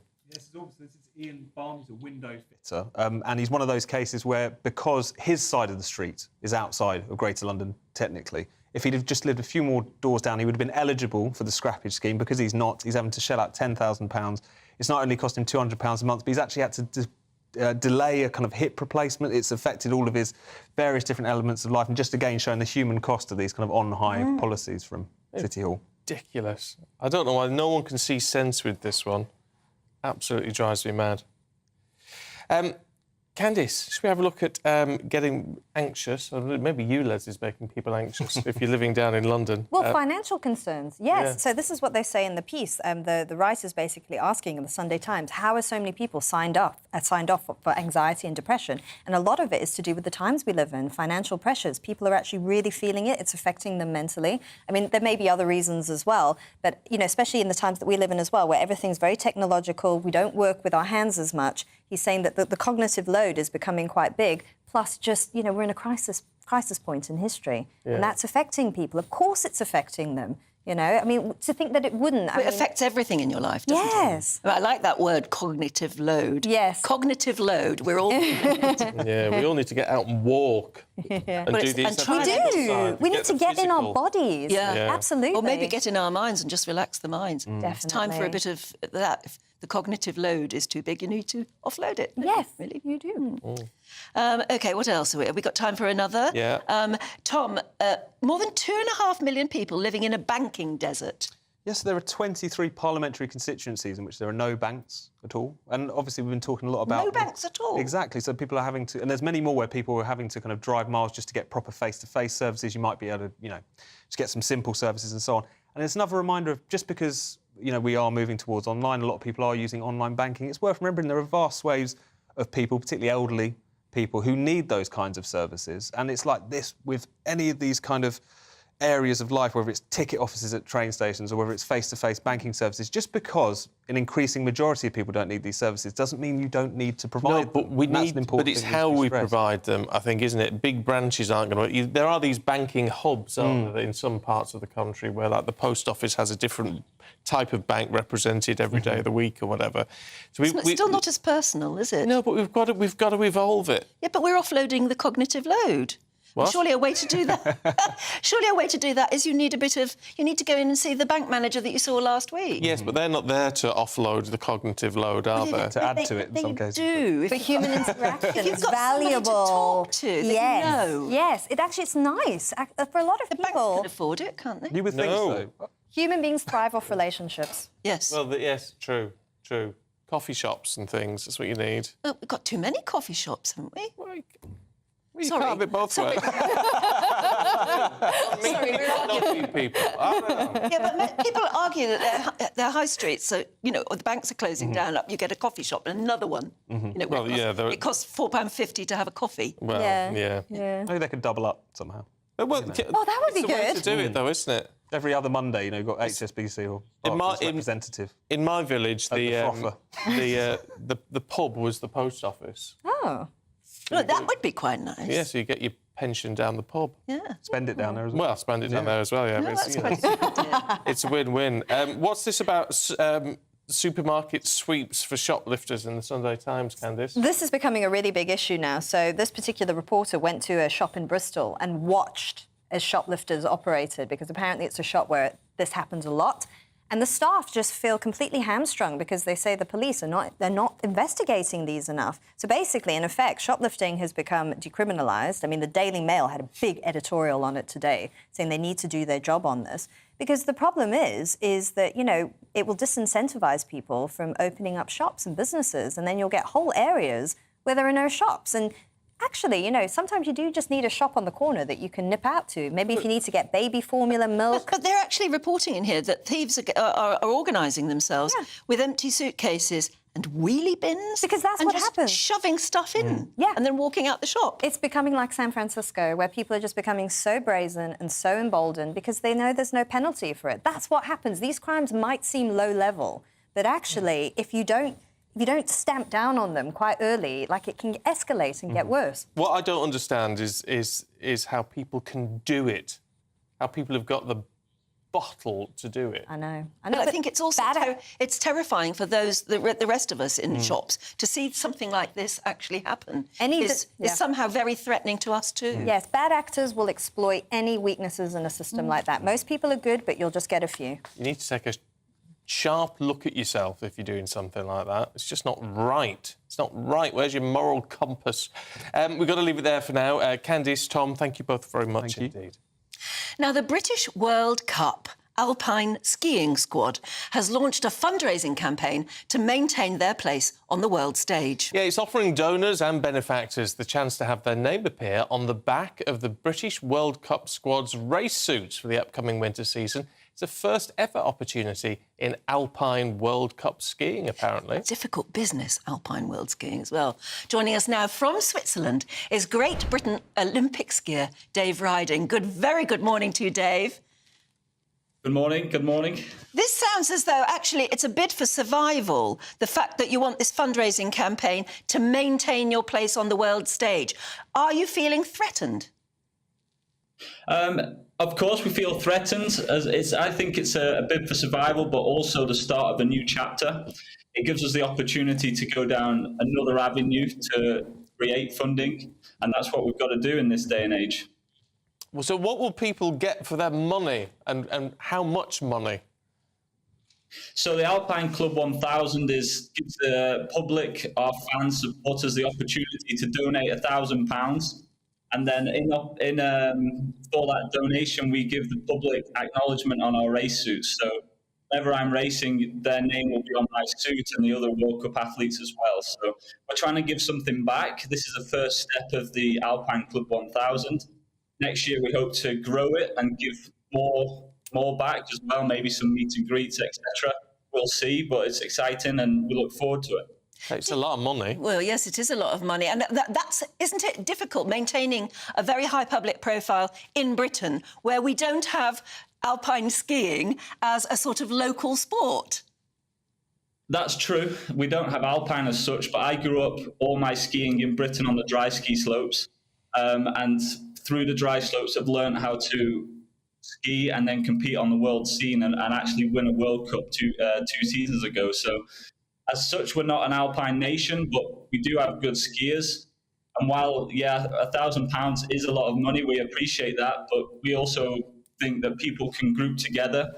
And why not have a group's name on the suit? Say all the presenters there with you guys could chip together and put your name on the suit or whatever name you want, a funny name. But it's up to you. We'll see how we go. Nice move, crafty move. That. Yeah, it is a very crafty move. We'll think about that. What about sort of lottery funding and things like that? Because so many sports get that sort of funding. Are you not eligible for any of that? Unfortunately, at the last Olympics, with being 13th, we lost our funding from UK sport. We had it for 4 years, which we were very grateful of. And 3 weeks before the Olympics, I managed to win a World Cup. So I proved them, and the rest of the team also with top 30 results, proved that we can compete in the world stage. Just in China, we didn't have the rough of the green as such, or the white snow, but we are very close to being one of the top nations, but we've just got to keep trying to progress forward. But obviously, we need the support to do that. When is your next big event? When might we be able to watch, if any of the TV companies actually show it? Well, yeah, it's live. Every single race is live on Eurosport, and obviously Ski Sunday shows some of the race highlights. But the World Cup starts again at the end of October. My first race is in the middle of November, when the winter's sort of back. So, yeah, all through the winter, 13 slaloms, 40 or 50 World Cups altogether, and you can watch all the athletes perform live if you want to. OK. Dave Ryder, good to see you. Best of luck with that. You never know. You might have a Stephen Dixon on the back of your shirt if I do enough saving. Yeah. So there you go. We'll think about it. You'll have to do a few more shifts. We'll have to do a few more shifts, yeah. Really good to see you, Dave. Thanks very much. Thank you. Indeed. Best of luck. Well, it's hard talking about snow when the weather over here is so hot. Gosh, yes. Isn't it? Let's get a rundown for you with Rachel. Looks like things are heating up. Boxed boilers, proud sponsors of weather on GB News. Good morning, my name's Rachel Ayres and welcome to your latest GB News weather forecast brought to you by the Met Office. So it was another hot day yesterday, and will we see some more of that today? Well, there's already showers going on across the southwest, and those are moving northeastwards throughout today into Wales, the Midlands, Northern England, and later Northern Ireland and southern Scotland. These could band together across some of the northern regions there, and that could bring some heavy downpours, thunderstorms, thunderstorms, hail and some strong gusty winds. It will still be a very warm day in the southeast, though, with highs once again getting into the low 30s. As we go into this evening, those showers will continue for a time, so do expect further heavy showers and thunderstorms. But gradually, as we go towards Monday, they will start to clear away into the North Sea, leaving clear spells for much of eastern England, though low cloud mist and fog developing further north and west. And it will still be a generally warm night, though starting to cool down from the northwest. So to start the new working week, any low cloud, mist and fog will lift and break to allow for some sunshine through the morning. Best of that, though, will be across the southeast before showers develop and bands of rain erratically make their way southeastwards from Scotland throughout the day. But still remaining warm in the southeast, though not as warm as recent days, with highs into the mid-20s. Looks like things are heating up. Boxed boilers, proud sponsors of weather on GB News. Let's all proudly wave our flags, should we? And make them Union Jacks. Which is what you meant to do at the last night at the Proms. Last night they all seemed to be, from the pictures, So EU many. flags. Yeah. David says, is this perhaps because the Proms is now an event full of middle-class people who seem to hate this country? Well, it's certainly They're no always been better than the rest It's of always us. been rather middle class, hasn't it? But it was always music lovers, and I don't know. It's just don't politicise it, I say. Anthony says, I found it odd to begin with. However, those flying EU flags were joining in with Land of Hope and Glory, so I guess they were patriotic anyway, so he didn't let it irritate him. Maybe Well, it was good on just you. to say we're free flags. What you get for breakfast is something that, if we do our jobs right, you will wake up to news that you didn't know the night before. It's a conversation. It's not just me and Eamon. We want to get to know you, and we want you to get to know us. From 6, it's Breakfast with Eamon and Isabel. Monday to Thursdays on GB News. Britain's news channel. Westminster is going around in ever-decreasing circles, followed by the media. Britain is broken. How on earth did we get into this mess? But more importantly, how do we get out of it? Join me at 7 p.m, Mondays to Thursdays on Farage, here on GB News. We will have open, rational debate. We've got to work out how Britain moves forward from this. Join us here on GB News, the People's Channel. Britain is watching. When the news happens, it happens here. And really important breaking news. Breaking news this morning. On TV, radio and online, the news starts here on Britain's Newsroom. All the biggest stories and the answers that you need from across the UK and beyond. Join Britain's Newsroom from 9:30 on GB News. The People's Channel, Britain's news channel.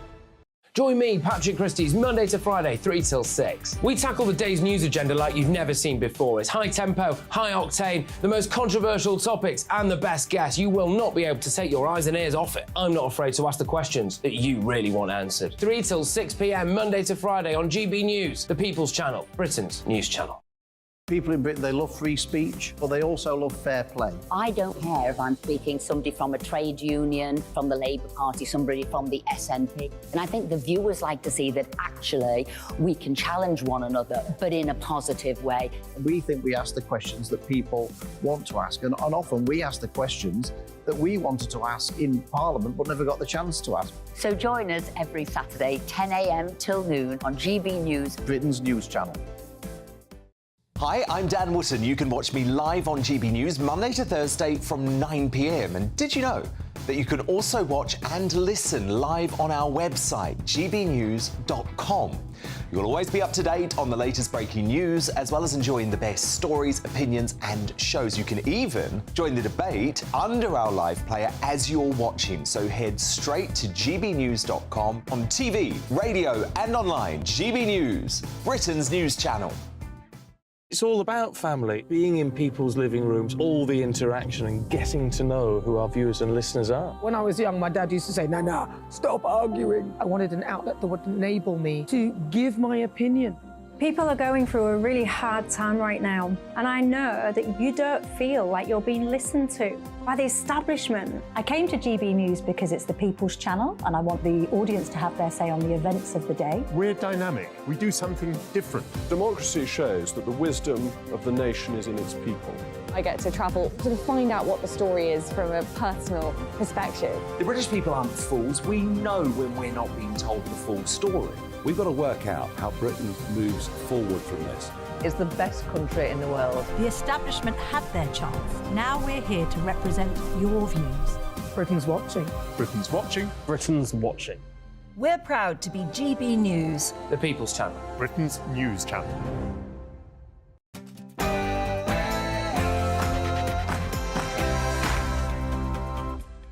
Good morning to you. It's 8 o'clock on Sunday, the 10th of September. Today, the escaped terror suspect back behind bars. Daniel Khalif recaptured yesterday in northwest London after 3 days on the run. Rishi Sunak has announced that the UK is going to contribute £1.62 billion to the Green Climate Fund at the G20 summit. Beckham's in the headlines once again. Why, you may ask? Because he's got a new tattoo. Oh, joy. And Rachel from the Met Office has your weather. We've now seen 6 consecutive days of 30 Celsius recorded somewhere in the UK. Will today make it 7? Join me later for a full forecast with all the details. Good morning, I'm Stephen Dixon. And I'm Anne Diamond, and this is Breakfast on GB News.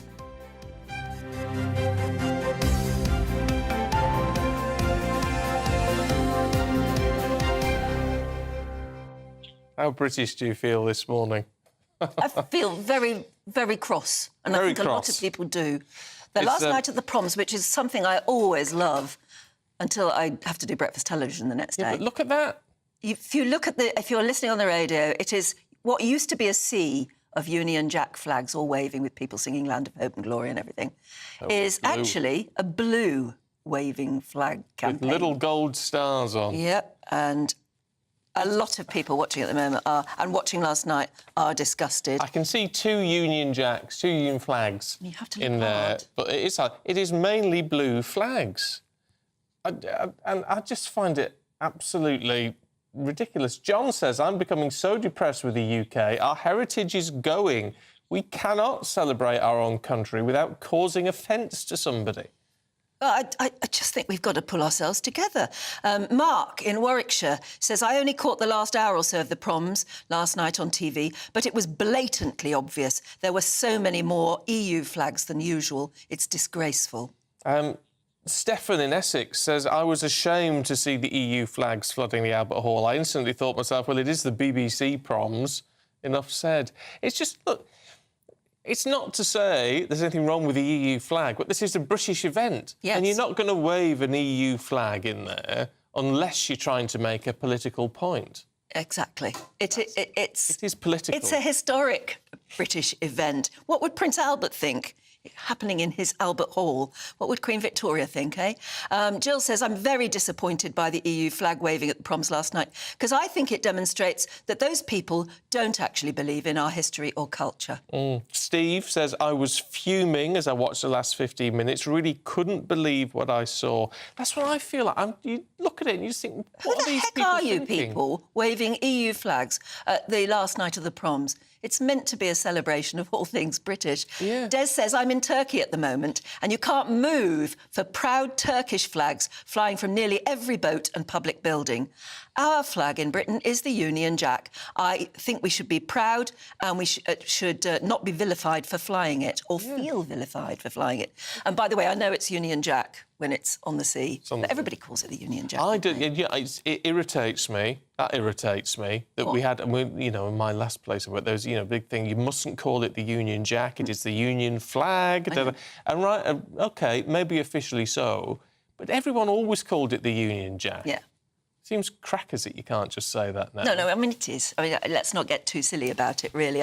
We know what we mean by the Union Jack. And it's a rather nice way to think of it, too. Yeah. But, I mean, the last night of the Proms is just such a momentous, brilliant British, quaint occasion, if you like. And that's why everybody is sort of, you know, the conductor joins in with the audience, and the various soloists do funny bits as well. And it's a lovely British event. Here we go, though, because, you know, it's all about different views. Don't want you all to agree.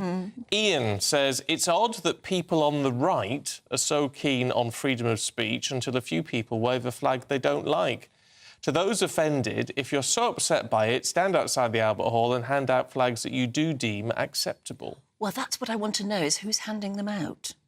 But I see, what I'd say to you, Ian, is, as I said earlier on, I mean, who was it from Turkey? Des, in Turkey. I wouldn't go to Turkey and some big Turkish national event and wave a Union Jack about, because I would just say, well, that's a bit rude. It's not the right time or place. And so it's not, you know, I'm not offended by an EU flag. It's just where you fly. You shouldn't fly it on public. But I was a bit irritated that when I was up in Scotland, outside the Parliament building in Scotland, because there are EU flags everywhere. It's not being not part of the EU anymore. So what's that doing? I mean, it's just not. Oh, I don't know. I get your point, Ian. I do. I mean, maybe a town hall is a place you can make a protest and, you know, wave a flag in protest at something, but not the last night of the proms. Choose your moment. It's making it political. Yeah, it shouldn't and it's be a not political fair. It's thing. not meant to be a political thing.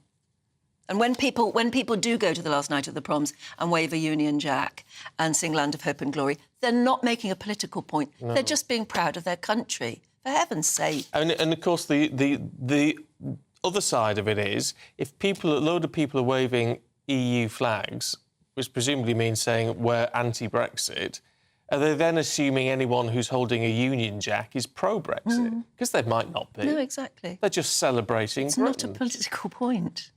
So no, don't politicise something which is not political. I don't know what it is about us where so many of us feel ashamed of doing some of those old-fashioned things like waving a flag. When other countries just do it all the time. Why do we feel in Britain that we have to apologise for everything all the time? Don't know. Don't know. There you go. Here's a bit of red, white and blue for you on the GB News mug. There you go. It says, based on the Union Jack. Rightly so. Makes me cross. I don't know. Why do we... There you go. Yeah. Very succinctly put, Yes, I Anne thought Diamond. so. Yes, excellent. We know what you mean. Let us know what you think. gbviews@gbnews.com. We're going to be debating it a little bit later on this hour. Now, terror suspect Daniel Khalif was arrested yesterday morning in northwest London after that 3-day manhunt. Scotland Yard have said the 21-year-old former soldier was detained in the end in the Northolt area. And that's about 11 miles from Wandsworth Prison, of course, from where he escaped on Wednesday morning. Well, here's a look back at how the story has unfolded. Suspected terrorist and spy Daniel Khalif escaped from Wandsworth Prison on Wednesday. This is what we know about how he managed to pull off this great escape. At around 7 a.m. on Wednesday, a bid food lorry pulled up to HMP Wandsworth on its regular delivery route. The lorry passed 2 security checks and parked up by the prison kitchens. The driver unloaded the lorry while the kitchen prepared breakfast for the inmates. Daniel Khalif, who also had a chef's position in the kitchens, slipped out unnoticed. He then climbed underneath the lorry and attached himself to the underside using heavy-duty straps. At 7:37 a.m, the lorry left the prison grounds and continued on with its delivery route. At 7:50 a.m, prison guards noticed Khalif's absence and raised the alarm. The prison was put into immediate lockdown and a roll call was conducted. At 8:15 a.m, the prison governor contacted Scotland Yard to alert them of a missing prisoner. The Metropolitan Police's SO15 Counter-Terror Command was also alerted. At 8:30 a.m, the bid food lorry driver was contacted by his boss and told to return to Wandsworth Prison immediately. At 8:37 a.m, the lorry was pulled over by the police with sniffer dogs on Upper Richmond Road in southwest London. There was no sign of Daniel Khalif, only the straps he used to cling on to the lorry. At this point, an urgent alert was put out by the police to all ports and airports, fearing that Khalif would flee the country. Extra passport checks then started to cause delays at some airports and traffic began to back up at the Channel ports. Helicopters joined the search for Khalif and more than 150 police officers and staff drafted to assist with the manhunt. Detectives headed to Khalif's old addresses in London and Stratford and the homes of his family and friends. On Wednesday afternoon, the news of Khalif's escape broke on GB News with an image of his mugshot. So, in relation to an escaped prisoner, Daniel Abed Khalif, a 21-year-old serving member of the British Army who is awaiting trial for terror and Official Secrets Act offences, has escaped from Wandsworth Prison this morning. Over the next few days, intense searches in Richmond Park and around the country signalled one of the biggest manhunts in years. On Friday, the police confirmed a first sighting and offered a £20,000 reward for his capture. Scotland Yard confirmed his arrest in the Chiswick area just before 11 a.m. on Saturday morning. Well, let's talk to Danny Shaw, who's a crime and policing commentator and joins us now. Danny, good to see you, as always. What do you reckon to the police response to this? I mean, 3 days, just over 3 days to track someone down in the country. That's pretty impressive, isn't it? I think it's been a very good response by the Metropolitan Police working with other agencies, and it seems as well having some assistance from the security service MI5. This is a prisoner who had more than an hour's head start on the police after he disappeared. He was described by the police as a resourceful man. He was a soldier, so he would have had at least some basic training in the sort of techniques to, get by. And we don't know, but it's possible that he may have had some assistance as well. You can see from all the reports now that he had changed his clothes. His prison clothes that he escaped in were not the clothes that he was found in. He had with him a bike. We know that because he was pushed off the bike, pulled off the bike by the police. So how had he acquired that bike? Had he stolen it, or had someone lent it to him? And he also had, I think, a bag full of groceries and a sleeping bag. So he had either had some assistance to obtain those, or he had stolen them himself. So those are the key investigative lines now for the police. They've done the really difficult bit. They've tracked this guy down. He hasn't done it would seem any harm to any members of the public. He's back in custody, so well done to the police for that. Now the other investigative work begins. They've got to find out if he was assisted. Yes, I mean, in ordinary life, if you waste police time, you can actually be charged with that, can't you? In this situation, my goodness, you can only wonder at the expense this whole operation has taken. It's not just a question of a sort of adventure of a young man escaping from prison. There is serious waste of time, and we're looking at pictures now of the huge police operation that was first of all held in Richmond Park. There was a helicopter involved, tracking it all night. I mean, immense amount of police. So this is more than just a waste of time, isn't it? This will be a charge, I imagine, that will be added to his others. Well, he's in custody at the moment. I mean, the expectation is that there will be charges brought about escaping from lawful custody. I'm pretty sure about that, together with the original alleged offences, which he is facing trial for in November. This is a hugely expensive police operation, and I think it will be galling for the police that they did the hard work putting together a case together with the Crown Prosecution Service, charging this individual. He was in custody and then he escaped. That's the bit that I think will really annoy the police in this, that it was the prison service's responsibility to ensure that he was locked up and he slipped away. A rare event though that is. But having said all that, Anne, I mean, actually looking for wanted people is a fairly bread and butter sort of operation for the police. They have to do it all the time. Sure, the number of prisoners, the number of people, the number of wanted suspects they look for are not as high profile as Daniel Khalif, but it is something that police are pretty expert at doing. When they set their mind to finding someone, they usually do find that individual. That is something that I think the police should be commended for.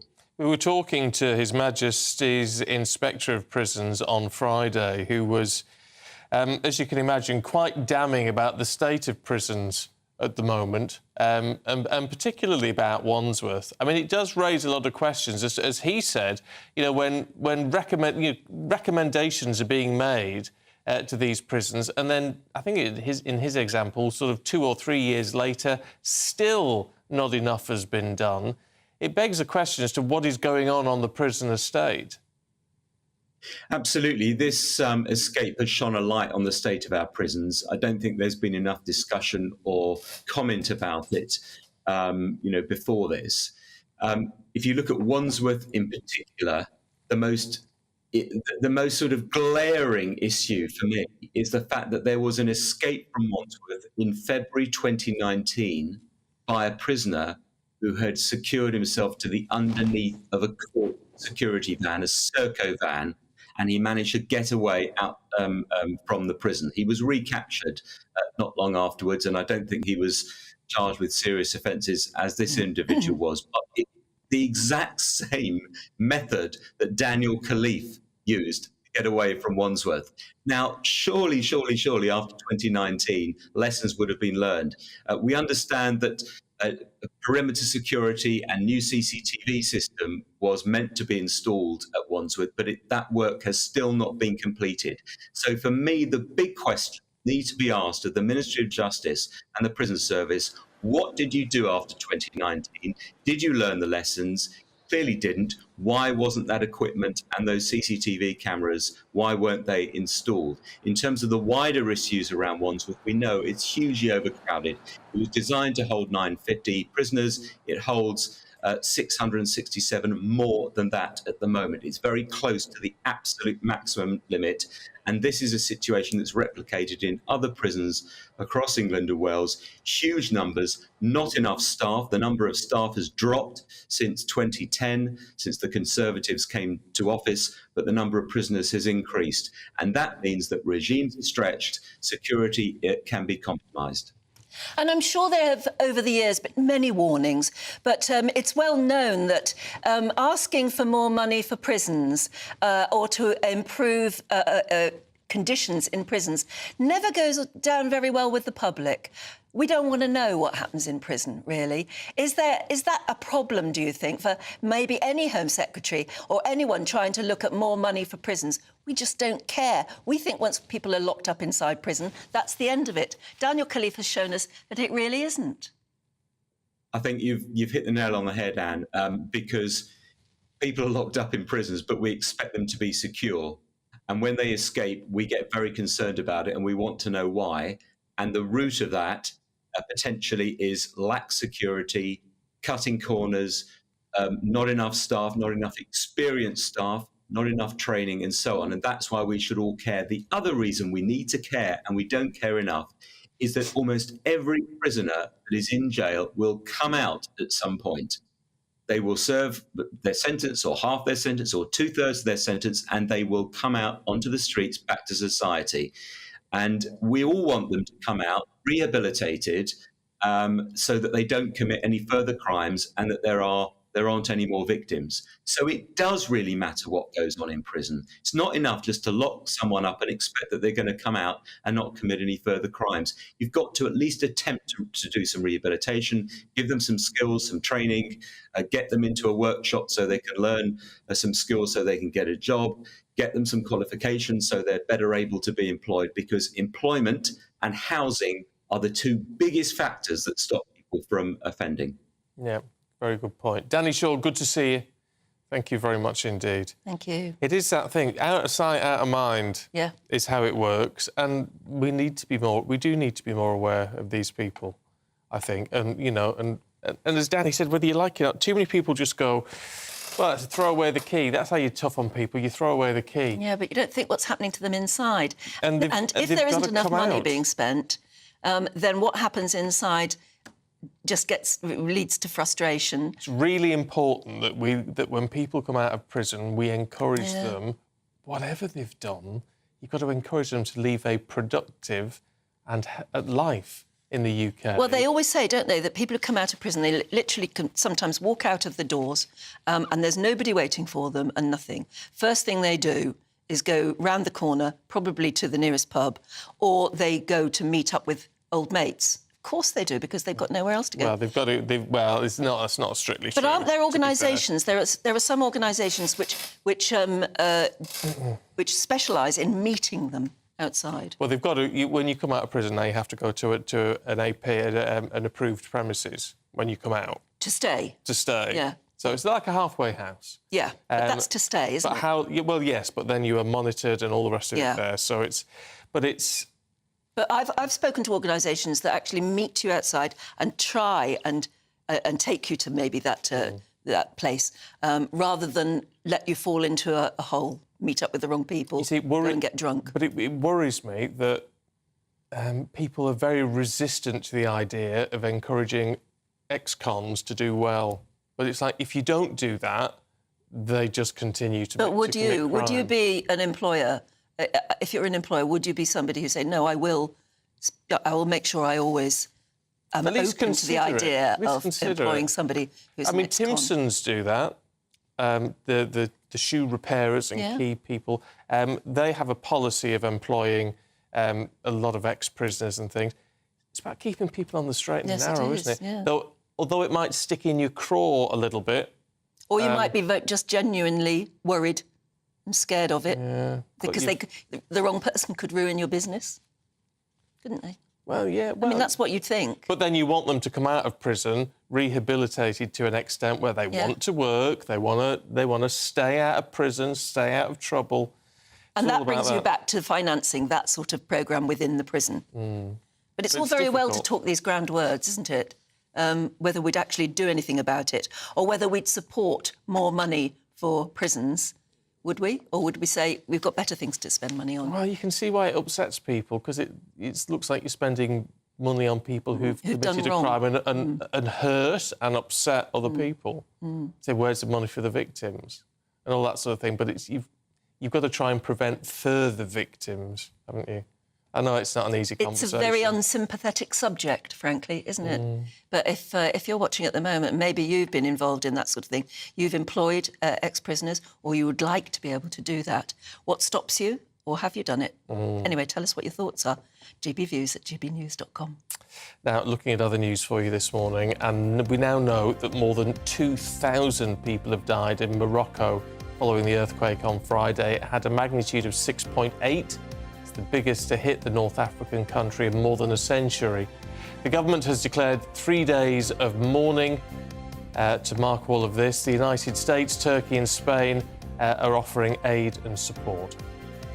Rishi Sunak has accused the Labour leader Sir Keir Starmer of clobbering drivers through the expansion of ULEZ. The Prime Minister said the Conservatives are not the party that is putting in levies. The Labour Party claimed the government has hammered motorists, so they're really having a go at each other on this one. Labour's Mayor of London, Sadiq Khan, extended the ULEZ area to cover the whole of the capital last month.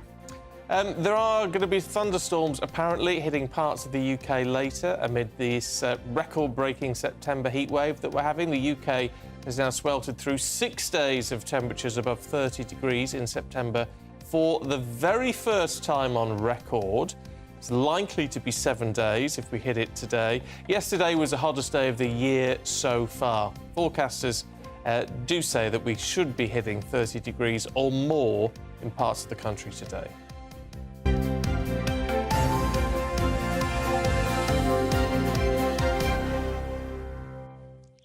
Last picture. Yes. Was that a kite that the kids were flying? Oh, I don't know. That was like a hovering vulture, or was it a bird? It must have been a kite. It looked really weird. It must have been a kite. Well, I don't know. It was the weirdest thing. We can't bring up that picture again, can we? Oh, probably not. It's technologically. Oh, there you go. No, hang on a minute. No, it's a bit further on. That's right. For the benefit of our radio listeners. We're looking at a lovely beach. Beautiful beach. And with children playing cricket on the beach. Can you imagine And then we go to another shot of, you can see the sea in the background. This looks gorgeous. I wonder where that is. It's a very large beach. I think you may have had a... No, it's coming I'm up. waiting. Hang on. There. Oh! All right, tell me what that is. All right, no, that... Is that a bird flying nearer to the camera? No, because its wings aren't flapping. No, but it is a kite, do you think? It's a kite or something on a stick. Do you think? It's not, I mean, because for a kite, it's not very high. Normally they have to go much higher than that to stay up, but it must, maybe it's on a stick. I don't know. If anyone's got any idea what that was. It's definitely not a bird. It looked like a vulture hanging over those children. Pterodactyl. Yep, it did look like a pterodactyl, I quite agree. Yes, just a bit worried, you know. Very odd, it was very low down. If anyone's had any sightings of a low-flying pterodactyl near a beach... Oh, well spotted, though. Yeah, I just thought, how weird is that? Because were you reading that? Was that one? Or was I reading that one? I was reading that one. Oh, so you read it and saw the pictures? No, you were reading it then. Oh, there you go. Sorry. Sorry, domestic issue. It's like when we talk about, oh, look at these lovely pictures. If we're reading, I can't look at the pictures at the same time because I lose track of where I am. True. I'm not that multi-skilled. No, well, you're a male. Oh, there you go. Fair point, well made. Now, this might get you going.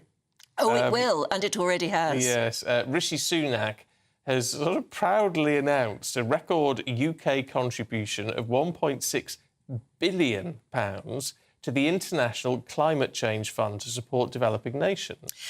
Well, people in Number 10 say it marks the biggest single funding commitment the UK has ever made to help the world tackle climate change. Let's talk to our political correspondent, Olivia Utley, who joins us now. It's not that it's necessarily a bad thing in and of itself, but the way they've pitched it, Olivia, just seems absolutely tone-deaf.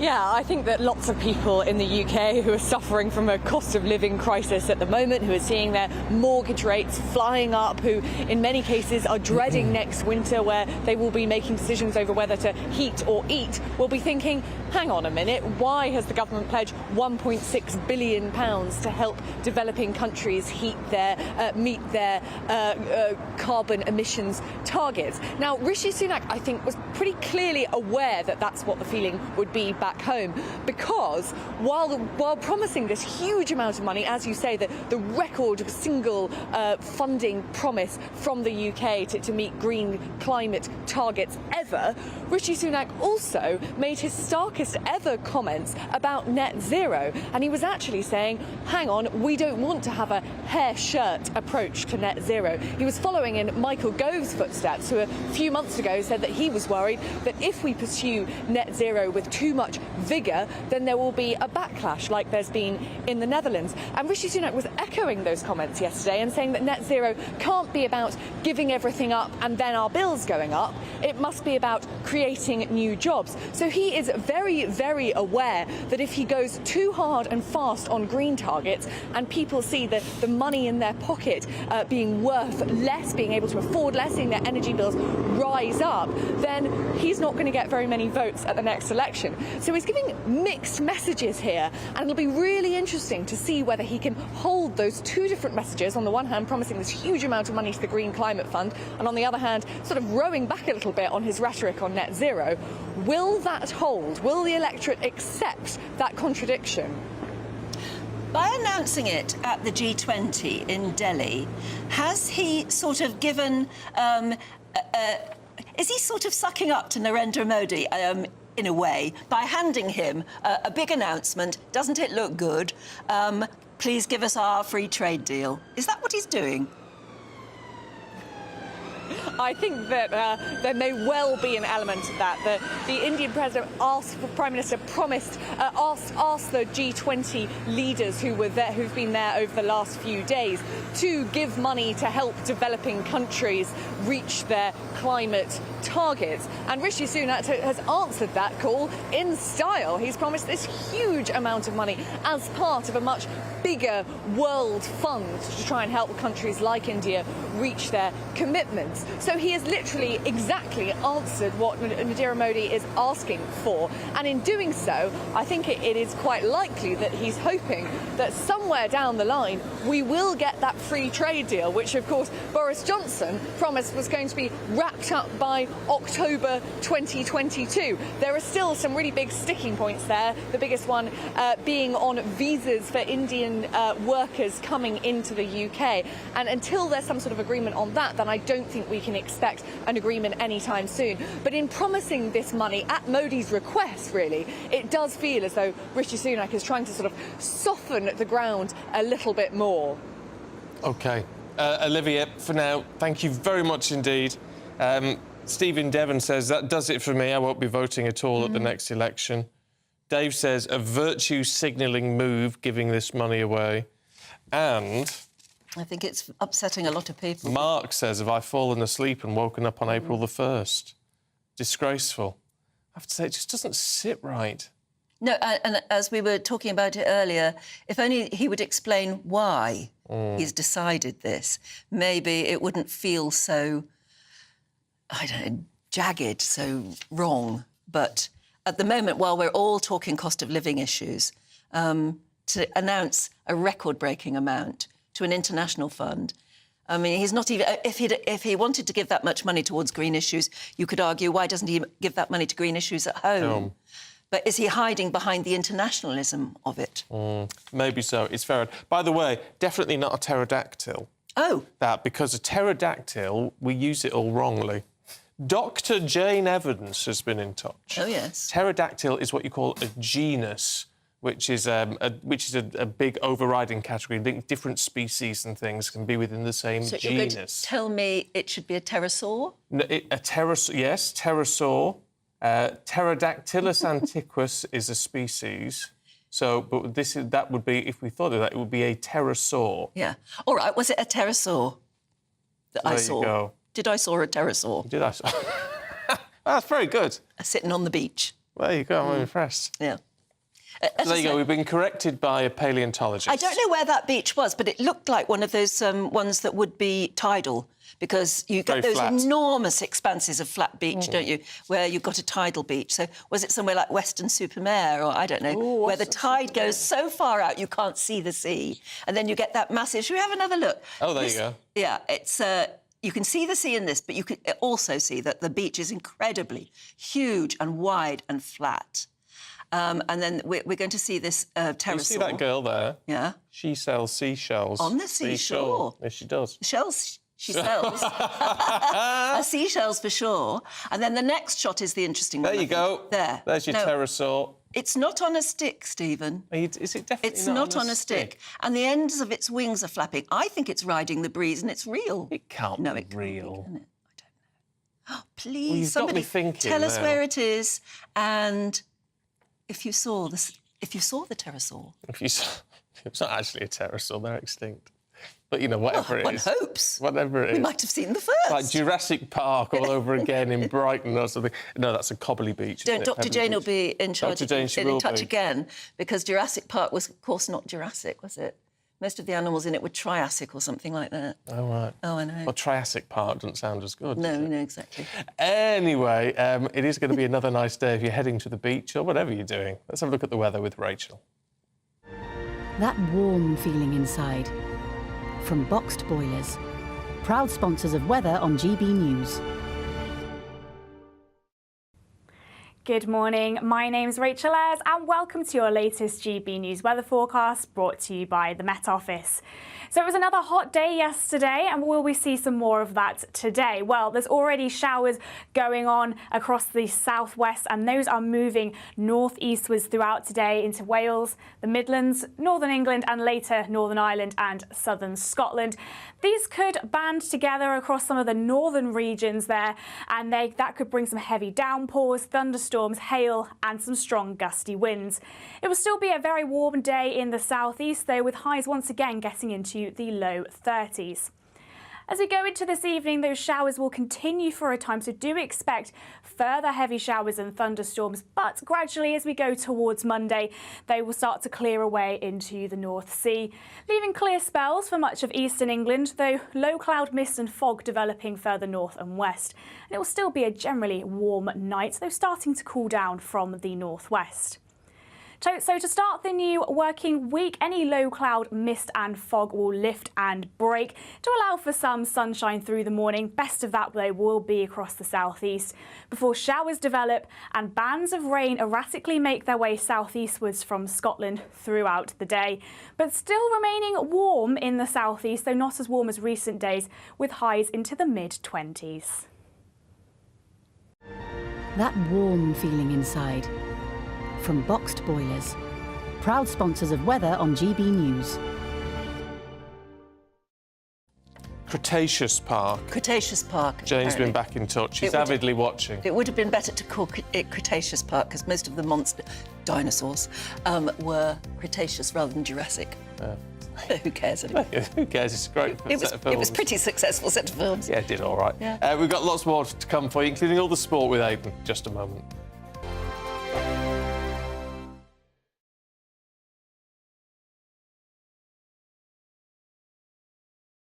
The Live Desk with me, Mark Longhurst. And me, Pip Thompson. It's here Monday to Friday on GB News. From Midday, we'll bring you the news as it breaks, whenever it's happening and wherever it's happening, from across the UK and around the world. Refreshing, feisty, but with a bit of fun too. If it matters to you, we'll have it covered on TV, radio and online. Join the Live Desk on GB News, the People's Channel, Britain's news channel.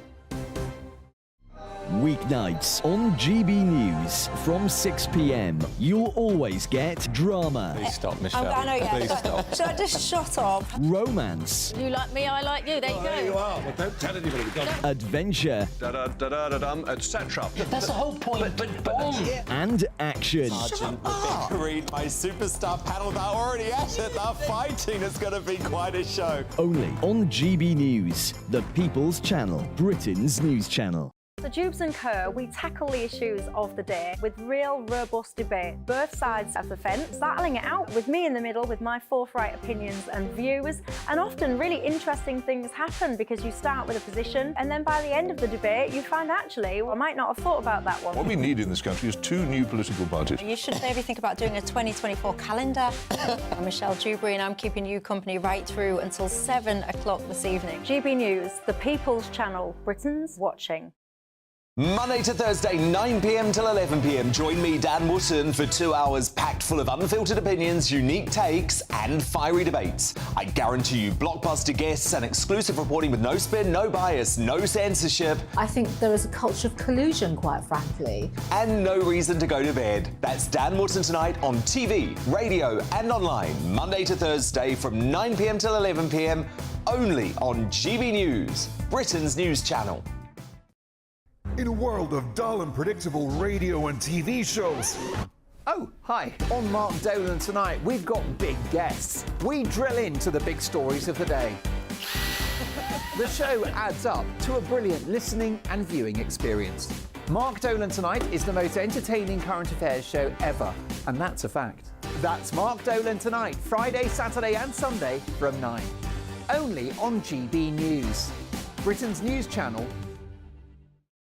Like all families, we have arguments every now and then, but actually we agree on what the mission of GB News is, and that's the most fundamentally important thing. GB News provides the kind of platform that lets all voices be heard. We don't hold back. We're free to say what we really think. Just because some people who live in a tiny little Westminster bubble think that their particular story is important, that's not the most important story for me. And often there will be difficult stories, stories that you won't find on the establishment media. Because what people think in the north of England may be very different to what they're thinking in the home counties. We're going to carry on telling the world what life is really like for households up and down the UK. We love to be in your car, in your kitchen as you're having your breakfast. Whatever you're doing, you are part of the show.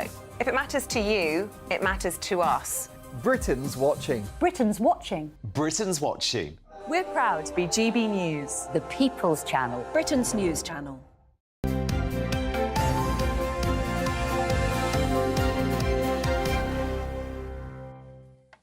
OK, it's time for the sport this morning. Aidan McGee is here. Good morning, good morning. Good morning to you both. Good to see you. Yeah, good to see you. We did remarkably well We yesterday. did well against Argentina. Incredibly. Well, do you remember last week we were talking about Chris Eubank Jr.? I was saying, oh, he's useless, he's not going to win. Well, I was the same with rugby yesterday. I was saying I feared for England. I wasn't sure they were going to do anything. And goodness me, they produced a performance from the gods in Marseille last night. And this was in spite of having Owen Farrell, their captain, out. He was suspended with a tip tackle, with a high tackle, which was decided a few weeks ago.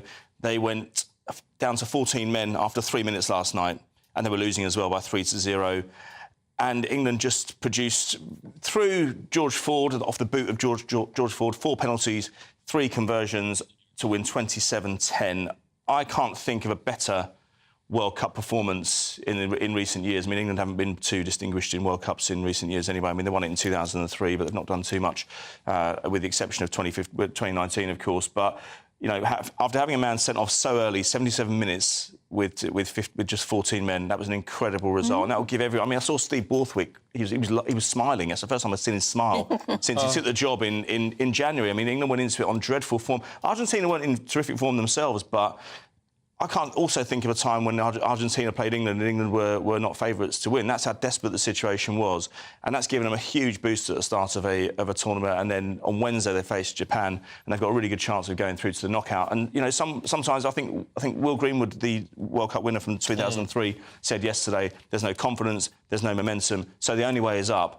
And that's probably how it transpired last night. I mean, there was nowhere to go apart from up, and they produced this performance which nobody was expecting and gives them a huge, huge boost at the start of this tournament. Well, after the disgraceful performance of the audience at last night's Royal Albert Hall, waving EU flags instead of Union Jacks, at least that gives us a reason to wave a flag. It does.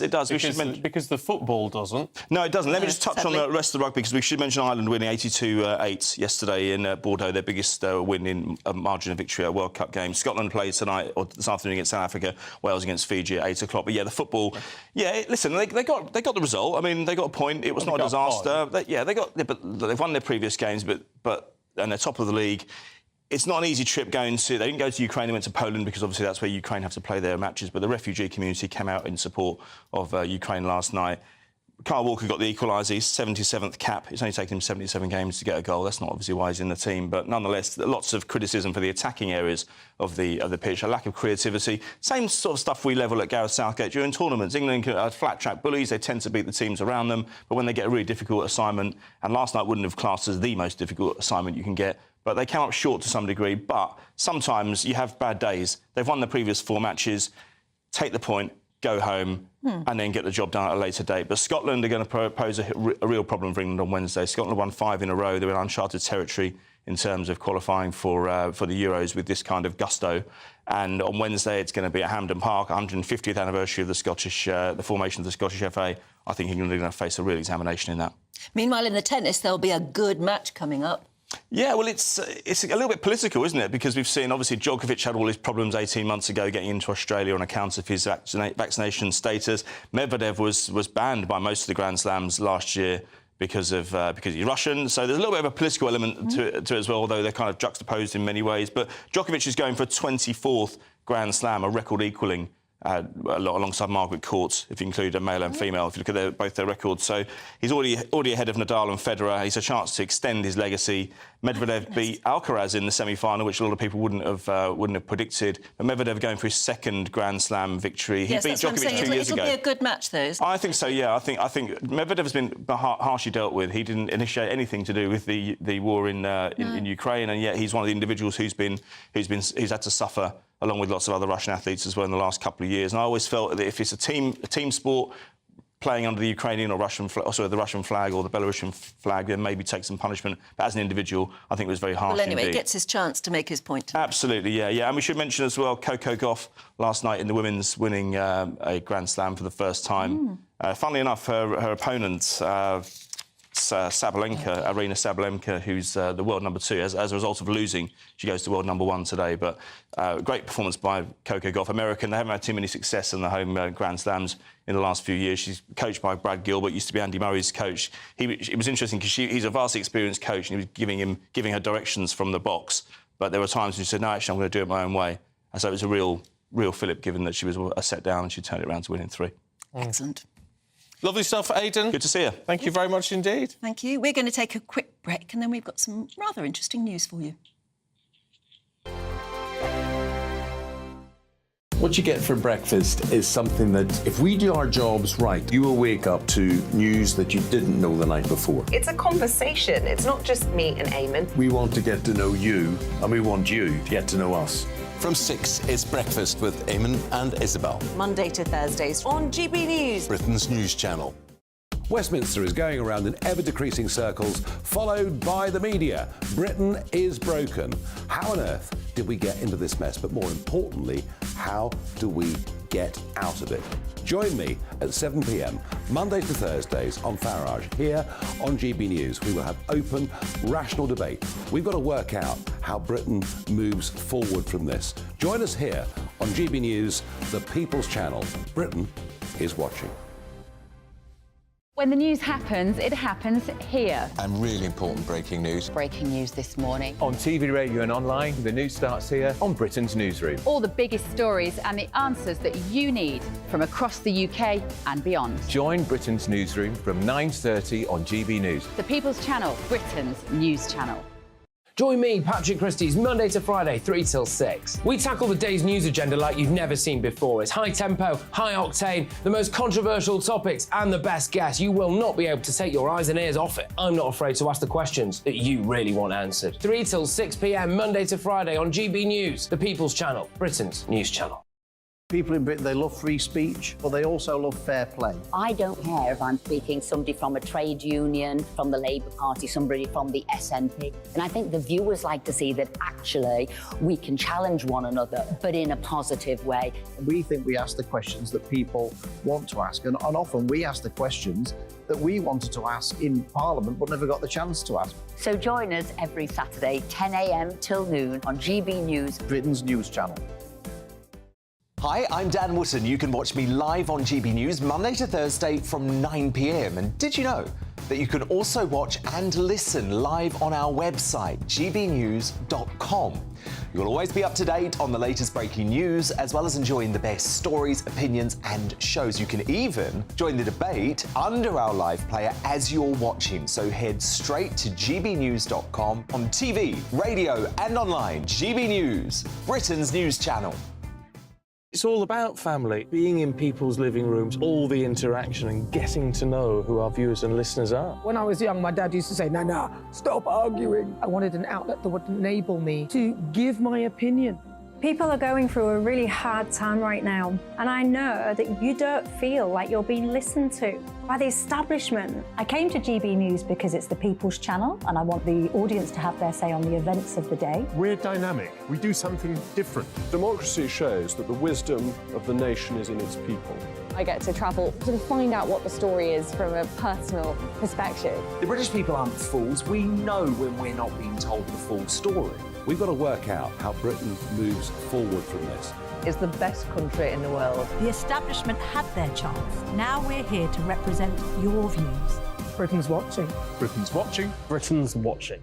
We're proud to be GB News, The People's Channel, Britain's news channel.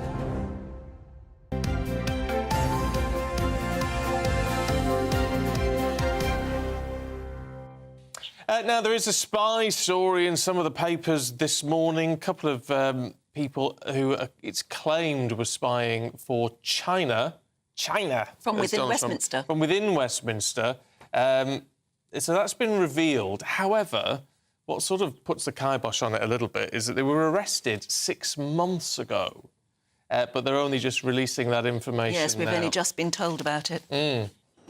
So let's go live to New Delhi now, where for the G20, of course, is our GB News political editor, Christopher Hope. Hello there, Chris. What's the very latest, then? What's happening at your end?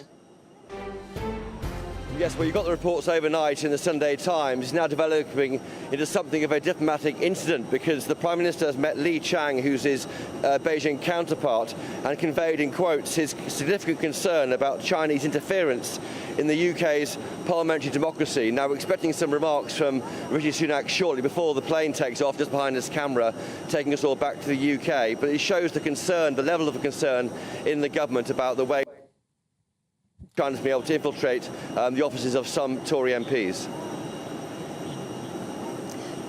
OK, but by the sound of it, we better let you go and catch your plane because we can almost hear it revving up behind you. Chris, thanks very much indeed. And I presume in the next few minutes we'll find out what Rishi Sunak is actually going to tell us. I sort of wonder what the point of raising it now is. If we arrested them 6 months ago, why is it? It must have been raised. It must have been raised in diplomatic channels over the last 6 months. There you go. One of those issues. Anyway, let's have a our news review this morning, and we're joined by Candice Holdsworth and Tom Slater. Once again, good to see you. Let's talk proms, because it's got all of our viewers and listeners going this morning. At the Royal Albert Hall last night at the proms, flag waving galore, only there were EU flags. Yeah, and we can see it now. This is what it looks like. Normally, it's an absolute writhing sea of Union Jacks being waved. But the colour's changed. It's blue. You can see it. Normally, it's so bright red. So what do we make of it, Tom? I think it's bizarre. I know that there's been a section of the last night at the Proms audience who've been doing this for a few years now. There was even a few during the Brexit years, campaign groups which would hand out EU flags outside and so on. But there's a whiff of the Japanese soldiers still fighting in the jungle about all of this sort of stuff. Yeah. There's also, I think, a section of that kind of Remainers who are completely still not gotten over the result, who have moved from being anti-Brexit to just kind of anti-British, really. And it's funny, last night the Proms have been like this for a few years. There was talk a few years ago about maybe we won't sing Rule Britannia and all these things. You just think, whilst I'm not a kind of flag-waving jingoist by any stretch of the imagination, there's something very odd about when you've got a kind of section of your society, but essentially kind of well-off liberals, it seems like, in my view, who are so agitated by any expression of the nation at all. I mean, it just bemuses me, frankly. And also people who, to be honest, I don't think they owned those EU flags a few years ago. These people who didn't care about the EU, didn't know anything about the EU. As soon as a bunch of working class people voted to leave it, suddenly they think it's the best thing in the world. I think that's a big dynamic of it. Yeah. Well, John has emailed and said, I went past the Royal Albert Hall yesterday and there were people handing out the EU flags for free. Yes, it's kind of they make a virtue out of self-loathing. And that is a new political position now. Anything sort of where people celebrate Britishness, it gets smacked down, that's sort of seen as a low-status view. And they feel very proud of themselves and very dug into this position where they are a little bit anti-British and very pro-European. And that's sort of seen as a very high-status position to hold. And I think what Tom said so much about them kind of being like those Japanese soldiers who are still stuck on those islands. This is you kind of see this at the Proms. There's this forever remain, and it's the only way that they can express that political view, and it's not really moved on at all. No, we see Rob has been in touch. Morning, Rob, who says, I voted leave, but now think it was a big mistake. If I'd been at the Proms, I would have gladly waved an EU flag as a sign of my changed commitment to the EU, which is sort of fair enough in some respects, but is it Rob. the time and place to do it? It's not a political event, is it? So it's like waving it in the wind. What's I the think point? Susie makes an interesting point as well, especially when you're thinking of Rishi Sunak at the moment being at the G20, trying to get deals done. Susie says, how on earth can we sell ourselves abroad when some people are ashamed to be British? Yeah. It doesn't make any sense. And I think it's one of those things where there's always been a kind of section of the British liberal intelligentsia who are deeply uncomfortable with their own countries. That great George Orwell line about there are so many kind of well-to-do liberals who would rather rob from a poor box than sing the national anthem. And so that's always kind of been there, but it has intensified. And I think that so much of it is not about any kind of principled stance against excessive nationalism or jingoism. They just are increasingly discomforted by their own country, particularly the people they have to share it with. And I think that's something that you see expressed at the Proms now almost every year, it seems like. Jackie says there have always been EU flags. What about the Danish flags or USA flags? People wave them too. So what's wrong with...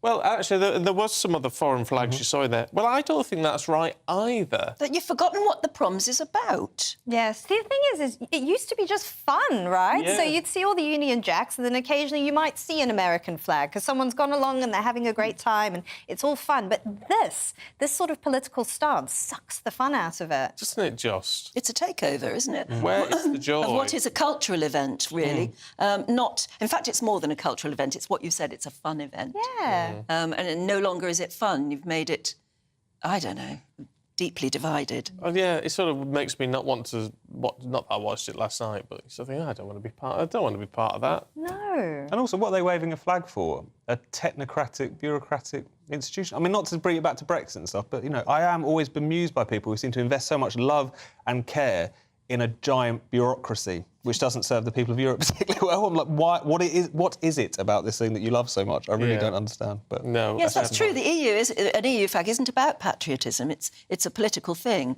You're perfectly fine if you're Danish to be proud of Denmark. You're perfect. Why can't we learn again how to be proud of Britain. No one has ever said God save the European Commission. No one will die in a ditch for it. I don't understand this flag waving that we have amongst a certain section of the EU. That's such a good point. It's not rooted in, deep heritage and history, which Britishness is. Obviously, you don't want to become blimpish about it, but I do feel like this position is just a sort of inverse of, like you say, excessive nationalism. It's another form of excessiveness, that lacks subtlety and nuance and anything genuine, really, or rooted in anything deep. It's very superficial. Well, people are falling out of love with it. Lizzle said, I switched off last night, which I have watched previously since childhood. Couldn't bear it anymore. Mel says the Proms was outstanding, something for everyone, flags from everywhere. So, but Michael says they shouldn't let him in with the EU flags. Kick him out. Kick him out. Yes, yeah, but that's it. You're turning what is a lovely event into a war zone if you're not careful. Yeah. And I don't know, it's not the right place. It's not. Candice, Tom, thank you very much indeed. Good to see you this morning. Let's get a check on your weather with Rachel. The temperature's rising. Boxed Solar, proud sponsors of weather on GB News. Good morning, my name's Rachel Ayres and welcome to your latest GB News weather forecast brought to you by the Met Office. So it was another hot day yesterday and will we see some more of that today? Well, there's already showers going on across the southwest and those are moving northeastwards throughout today into Wales, the Midlands, northern England and later Northern Ireland and southern Scotland. These could band together across some of the northern regions there and that could bring some heavy downpours, thunderstorms, hail and some strong gusty winds. It will still be a very warm day in the southeast though, with highs once again getting into the low 30s. As we go into this evening, those showers will continue for a time, so do expect further heavy showers and thunderstorms, but gradually as we go towards Monday, they will start to clear away into the North Sea, leaving clear spells for much of eastern England, though low cloud mist and fog developing further north and west. And it will still be a generally warm night, though starting to cool down from the northwest. So to start the new working week, any low cloud, mist and fog will lift and break to allow for some sunshine through the morning. Best of that, though, will be across the southeast before showers develop and bands of rain erratically make their way southeastwards from Scotland throughout the day. But still remaining warm in the southeast, though not as warm as recent days, with highs into the mid-20s. The temperature's rising. Boxed Solar, proud sponsors of weather on GB News. Well, the Proms got you going. The climate change pledge at the G20 has got you going as well. And also, what's that mysterious bird? Oh, yes, flying over the bird. children on a beach. The Live Desk with me, Mark Longhurst. And me, Pip Thompson. It's here Monday to Friday on GB News. From Midday, we'll bring you the news as it breaks, whenever it's happening and wherever it's happening, from across the UK and around the world. Refreshing, feisty, but with a bit of fun too. If it matters to you, we'll have it covered on TV, radio and online. Join the Live Desk on GB News, the People's Channel, Britain's news channel. Weeknights on GB News from 6 p.m. You'll always get drama. Please stop, Michelle. I know, yeah. Please stop. Should I just shut up? Romance. You like me, I like you. There you go. There you are. Well, don't tell anybody. Adventure. Etc. That's the whole point. But and action. Sergeant the Big Green, my superstar panel, they're already at it. They're fighting. It's going to be quite a show. Only on GB News, the People's Channel, Britain's news channel. So Jubes and Co, we tackle the issues of the day with real robust debate, both sides of the fence, battling it out with me in the middle with my forthright opinions and views, and often really interesting things happen because you start with a position and then by the end of the debate you find actually, well, I might not have thought about that one. What we need in this country is 2 new political parties. You should maybe think about doing a 2024 calendar. I'm Michelle Dewberry and I'm keeping you company right through until 7 o'clock this evening. GB News, the People's Channel, Britain's watching. Monday to Thursday, 9 p.m. till 11 p.m. Join me, Dan Wootton, for 2 hours packed full of unfiltered opinions, unique takes, and fiery debates. I guarantee you blockbuster guests and exclusive reporting with no spin, no bias, no censorship. I think there is a culture of collusion, quite frankly. And no reason to go to bed. That's Dan Wootton tonight on TV, radio, and online. Monday to Thursday from 9 p.m. till 11 p.m. only on GB News, Britain's news channel. In a world of dull and predictable radio and TV shows. Oh, hi. On Mark Dolan tonight, we've got big guests. We drill into the big stories of the day. The show adds up to a brilliant listening and viewing experience. Mark Dolan Tonight is the most entertaining current affairs show ever, and that's a fact. That's Mark Dolan Tonight, Friday, Saturday and Sunday from 9. Only on GB News, Britain's news channel. Like all families, we have arguments every now and then, but actually we agree on what the mission of GB News is, and that's the most fundamentally important thing. GB News provides the kind of platform that lets all voices be heard. We don't hold back. We're free to say what we really think. Just because some people who live in a tiny little Westminster bubble think that their particular story is important, that's not the most important story for me. And often there will be difficult stories, stories that you won't find on the establishment media. Because what people think in the north of England may be very different to what they're thinking in the home counties. We're going to carry on telling the world what life is really like for households up and down the UK. We love to be in your car, in your kitchen as you're having your breakfast. Whatever you're doing, you are part of the show. If it matters to you, it matters to us. Britain's watching. Britain's watching. Britain's watching. We're proud to be GB News, The People's Channel. Britain's news channel.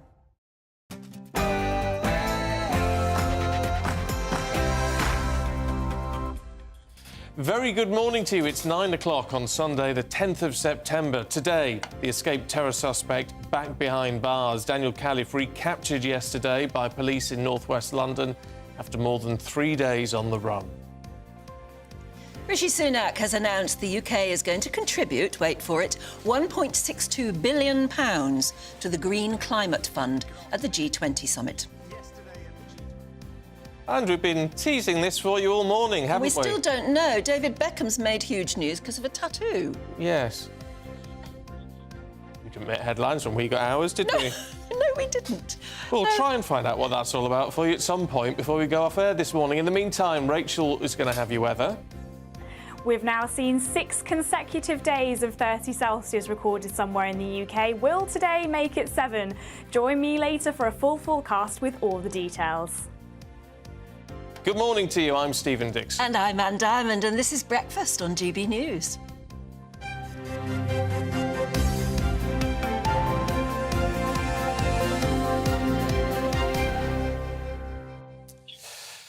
Well, loads of...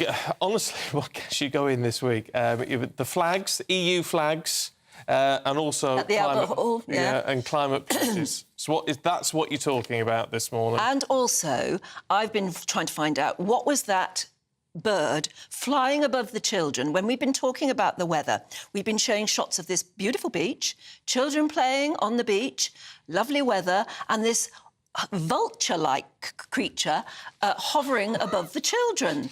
And you didn't see it, but it is. It's a Was kite. it a real? It's a kite. It's got to be a kite. Well, thank you, David, says it's a kite, which is used by farmers to scare pigeons. All right, what was it doing on the beach, if that's true?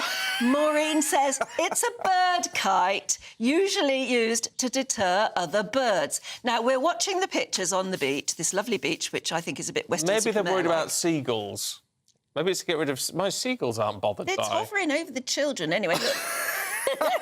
I'm very worried about it. We're still seeing children playing on the beach here with the lovely sea glinting in the background. Oh, there you go. It is. Well, it's not real, All right, is it? show me the string and who's flying it in that case. And why is it there? It's on a stick. No, it's definitely not on a stick. It must be on a stick. It's looking very interested in those children. That's what I'm worried about.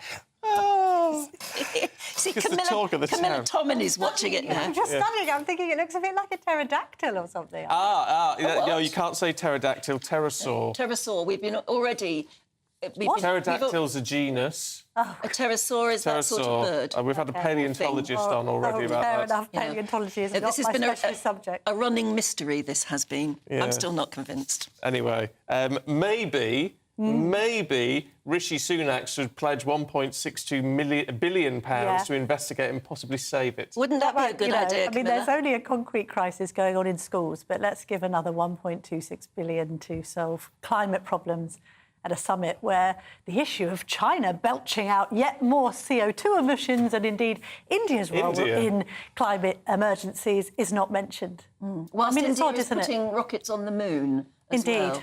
And indeed claiming still foreign aid from the UK. See, what I don't understand with this, on one hand, they're saying, well, it's not new money, it's sort of all pre-pledged and all the rest of it, but the government is pushing this as a big line. It's our biggest ever single investment. As if it's going to be really, really popular with taxpayers back in the UK who feel they're paying higher taxes for ever-dwindling public services. It's a bizarre one, really. I mean, I saw in the Telegraph that he's given that line about, we mustn't treat net zero like a hair shirt. But he's stuck between the devil and the deep blue sea. I can't quite understand it. We've seen from the result in Uxbridge that ULEZ particularly is very, very unpopular. Downing Street seems to have focus polling to suggest that everyone's really for this net zero pledge, probably because the question is, do you believe in net zero by 2030 or do you think we should all die? And therefore they say, yes, we do. Yeah. And then you ask them further questions, and Professor Matt Goodwin, who appears on this channel quite frequently, has looked at this. You ask them further questions like, well, do you want to pay for it? Can you afford to swap your diesel or your petrol car for a electric? Do you want to rip out your gas boiler and install a heat pump for 20 grand? And funny enough, the electorate says, no, we don't. Yeah. Because, can we please remind you, we're paying ever higher taxes for ever-dwindling services. Sorry to repeat myself, but quite why we can all see this, and everybody watching this show, and indeed listening to it on the radio, understands this basic tenet of conservatism. It's lost on the government. Here we are. Carol's been in touch, and this sums it up. My husband has serious heart disease and needs an angiogram. He's on a 9-month waiting list. Why are we giving our money away when we have so many needs at home? And he's one of 7.4 million who are waiting for treatment. So I shall be putting all of this to the Justice Secretary, Alex Chalk, who's coming on the show at 9:45. Obviously, we want to ask him because he's the man at the sharp end when it comes to this Daniel Khalif escape and recapture. So I think the question for him is the prison service fit for purpose? Because I've read so much over the past few days that since Chris Grayling, famously named Failing Grayling, introduced his reforms to the prison service back in the day when he was Justice Secretary, the whole thing's gone to hell in a handcart, and you lost a lot of older prison officers that have been replaced by younger, less experienced people that don't seem to have been able to command the respect of inmates. And, of course, nobody really worries that much about prisons because they're for prisoners. Exactly. And it's like, a very it's not our problem. unsympathetic subject, isn't it? We think once somebody's gone to prison, that's it, and you never think about them again. And you imagine the prisons are running fairly efficiently inside, but clearly the lack of efficiency now is posing a huge problem. Let's not tar all prisons with the same brush, because I think Wandsworth has historically had a lot of problems, and people have gone in and expected. Wandsworth back in the day have said, hang on, this is an accident waiting to happen, and lo and behold, it does. I mean, in the course of my job, I've visited plenty of prisons.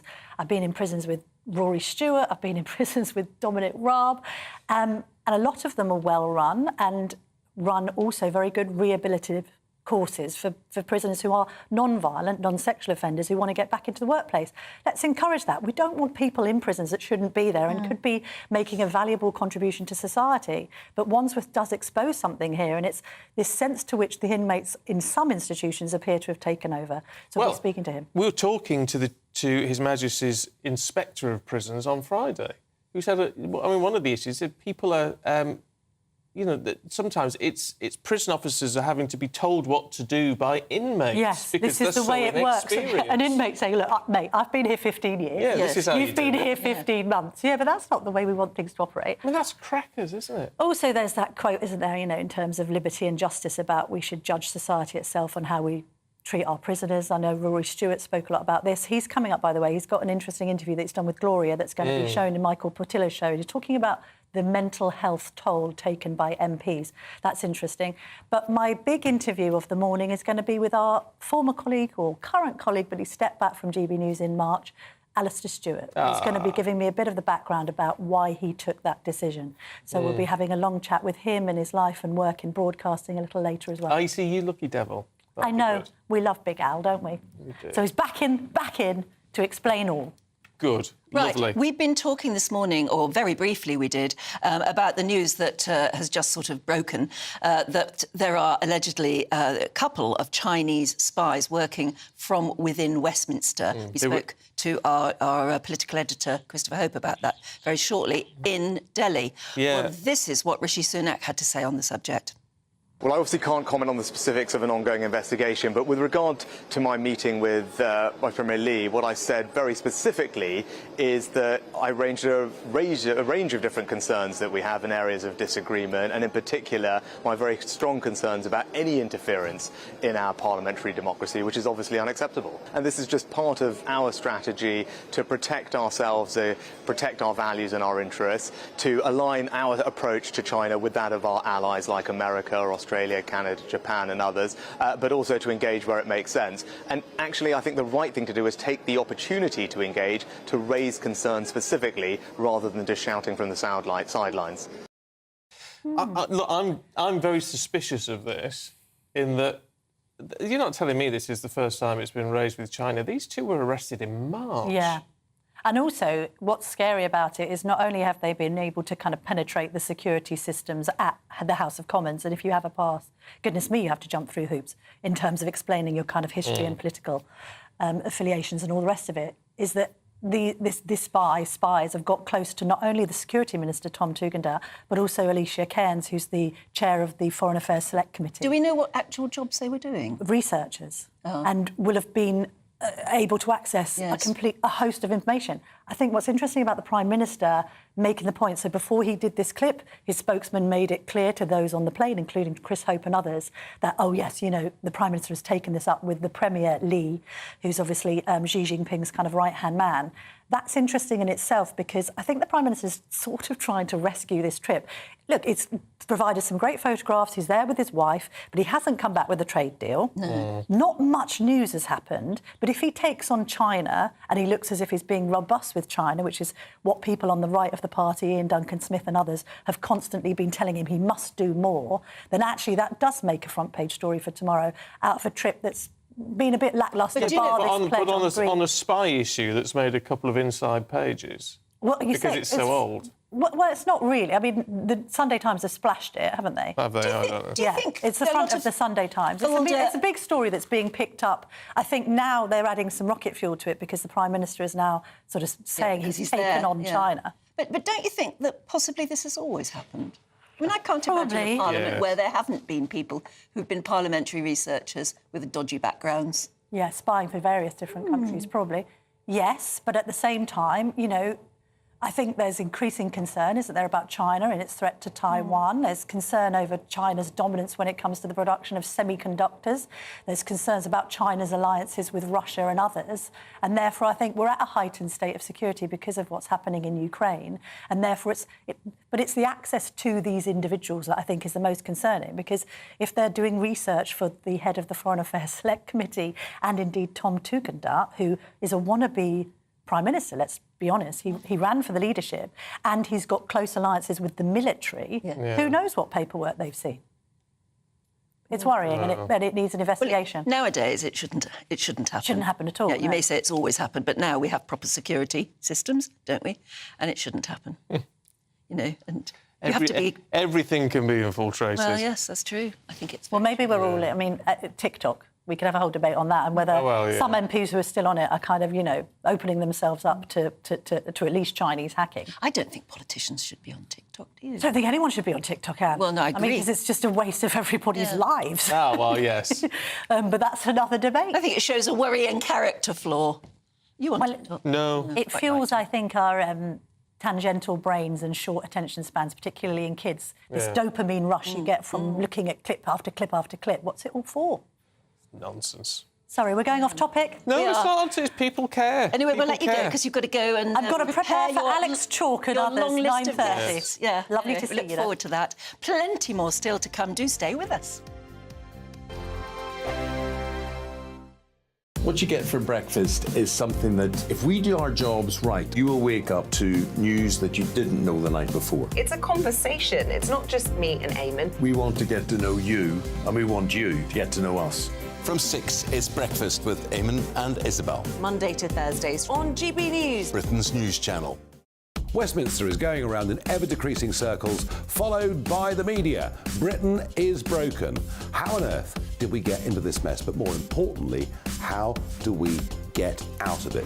Join me at 7 p.m, Mondays to Thursdays on Farage, here on GB News. We will have open, rational debate. We've got to work out how Britain moves forward from this. Join us here on GB News, the People's Channel.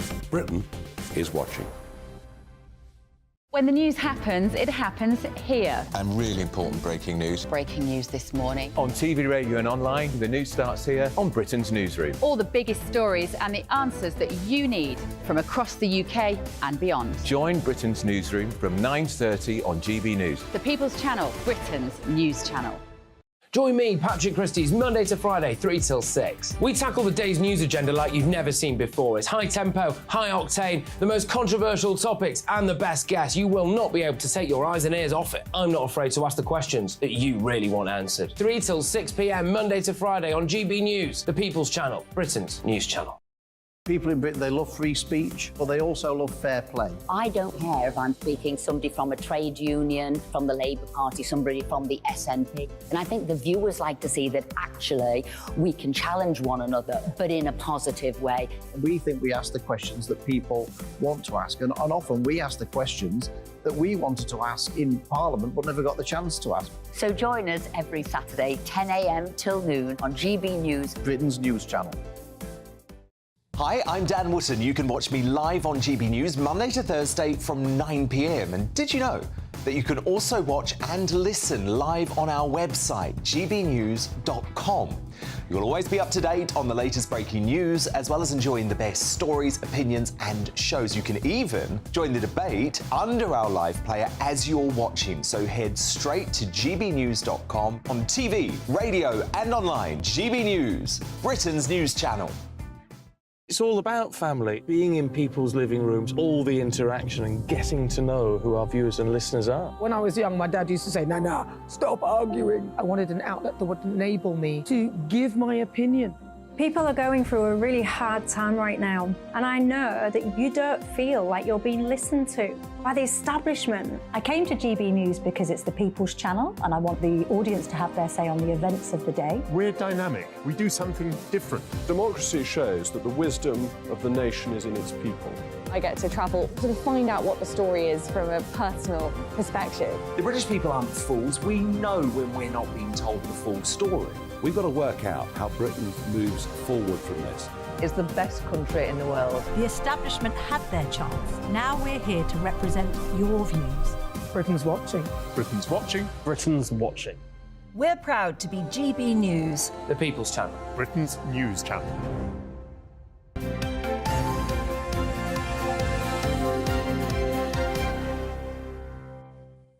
(9:16), very good morning.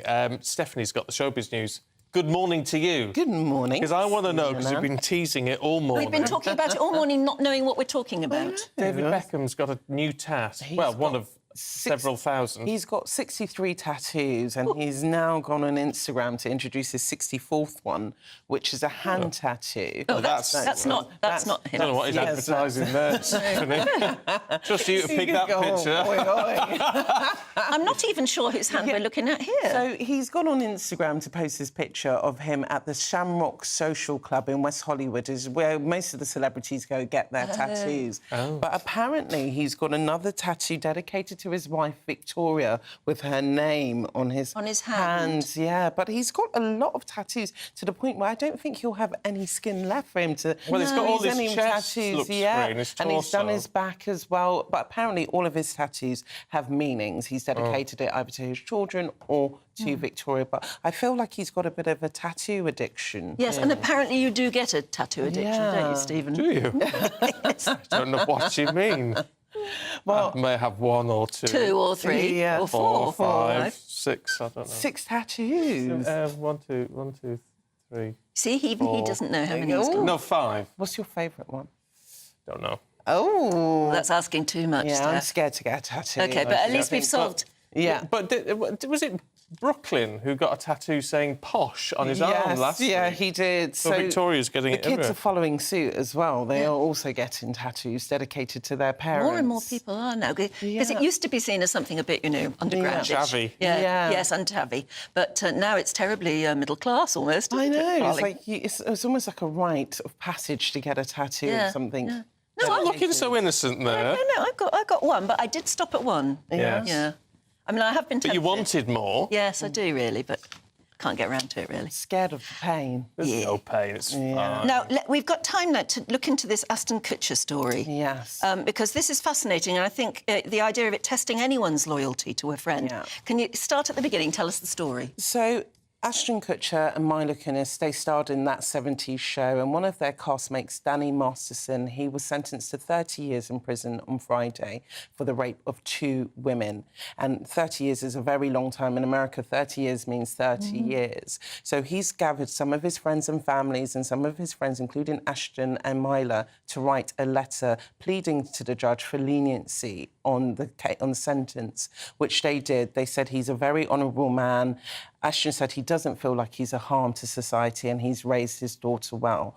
This has infuriated the victims, who have said it feels like it dismisses the trauma they have gone through. So Ashton and Mila yesterday released a video where they've explained their actions. We are aware of the pain that has been caused by the character letters that we wrote on behalf of Danny Masterson. We support victims. We have done this historically through our work and will continue to do so in the future. A couple months ago, Danny's family reached out to us and they asked us to write character letters to represent the person that we knew for 25 years so that the judge could take that into full consideration relative to the sentencing. The letters were not written to question the legitimacy of the judicial system or the validity of the jury's ruling. They were intended for the judge to read and not to undermine the testimony of the victims or re-traumatize them in any way. We would never want to do that. And we're sorry if that has taken place. Our heart goes out to every single person who's ever been a victim of sexual assault, sexual abuse, or rape.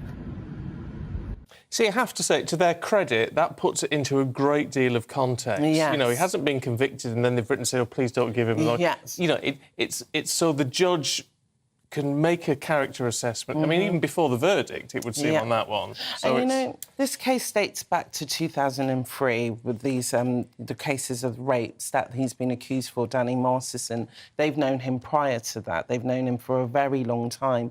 So it's a very hard position they find themselves in because, you cannot undermine people and their experience, what they've gone through with rape. But at the same time, that's their friend, and they did give an honest character assessment of him from if you have a friend, you've known them a long time, and you cannot believe in a million years that they would do that thing, then you have to stand up for your friend, I suppose, don't you? But at the same time, if you've got a very public image yourself, you can also not be seen in any way to be trivialising the charge against him. No, but what they were doing there, though, is clearly they weren't questioning the judicial process or the effectiveness of the conviction. No, and they're that's just saying this is the person we knew. Yeah, and this is what it could appear about, and this is why it's good that they have done this video to explain their actions, because in the future, say if Mila or Ashton wanted to support women causes, they'll be like, well, you've supported a rapist before, so they actually have to go on the record these days, especially with cancel culture. It's quite easy to be guilty by association. Frankly, I don't think now. I think it's happened. I don't think they could support particularly women's causes, do you? I would disagree. I think their name is already tainted, whether they like it or not. I would disagree if people sort of watch what they have to say. I would. People that reasonable? Well, no, people aren't that reasonable. No, but actually, I don't think they've done anything wrong there. But then it goes to show about loyalty as well. Like, just if a where friend does loyalty of yours, stop? If your friend is guilty of a crime, do you then forget that friendship? What about forgiveness? That's the whole plot of the Jennifer Aniston breakfast. What's it called? Breakfast? I can't remember what it's called. The morning show. Yeah. I tell you what, you're not as bad. Your whole life should not be defined by the worst thing you've ever done. Ooh, I don't know about that. No, I do. What about the worst thing in the world that you can think of? No, but the worst thing that you have ever done. We've all done bad things. We have done. Oh, I see what you mean. And we all expect forgiveness. But if you've murdered somebody, then your life should be defined by that. Oh yeah. Well, yes, but you also got to allow people to. Look, this isn't defending Danny Masterson. No. Yeah. I'm just saying. This is also rather a large subject. It is a very large subject. But you've got to subject. You've got to be. You've just got to be a little bit. And they weren't defending him. They were just saying this is the person I know. We know. Yeah. And everybody does that to a certain extent, don't they? And people are always going to disagree whether... You always take character witnesses, don't you? Yeah, they do. Anyway, it's an interesting one. It is an interesting one. We haven't really got time for anything more controversial, like Ulrika Johnson. No. Oh, she never does anything that isn't controversial, does she? Ulrika. Well, there you go. But look, have a fabulous day, because it's going to be a hot one, another hot one today in most places. I'm going to sleep during the day because I'm finding it hard to sleep at night because it's so hot and just humid. Well, it's hotter during the day at the moment. Well, it is. Yeah, it is. Need an aircon unit. All come round my house. I've got my aircon unit working. We'll I'll get the camp beds up in the bedroom and we'll just lie in the cool. OK. Well, no, you're just feeding the Sunday papers is all I can say. Oh, well, fair enough. Enjoy yourselves. Anyway, that's the point. I hope you've really enjoyed the programme today. There's lots more with you, for you, I mean, because Camilla Tomini will be with you any minute now. But from us, have a wonderful afternoon basking in the sunshine. Watch out for low-flying pterosaurs. Yeah, that's all I can say. We never really did get to the bottom of that one, because I still believe it's a real bird. Looks like things are heating up. Boxed Boilers, proud sponsors of weather on GB News. Good morning, my name's Rachel Ayres and welcome to your latest GB News weather forecast brought to you by the Met Office. So it was another hot day yesterday, and will we see some more of that today? Well, there's already showers going on across the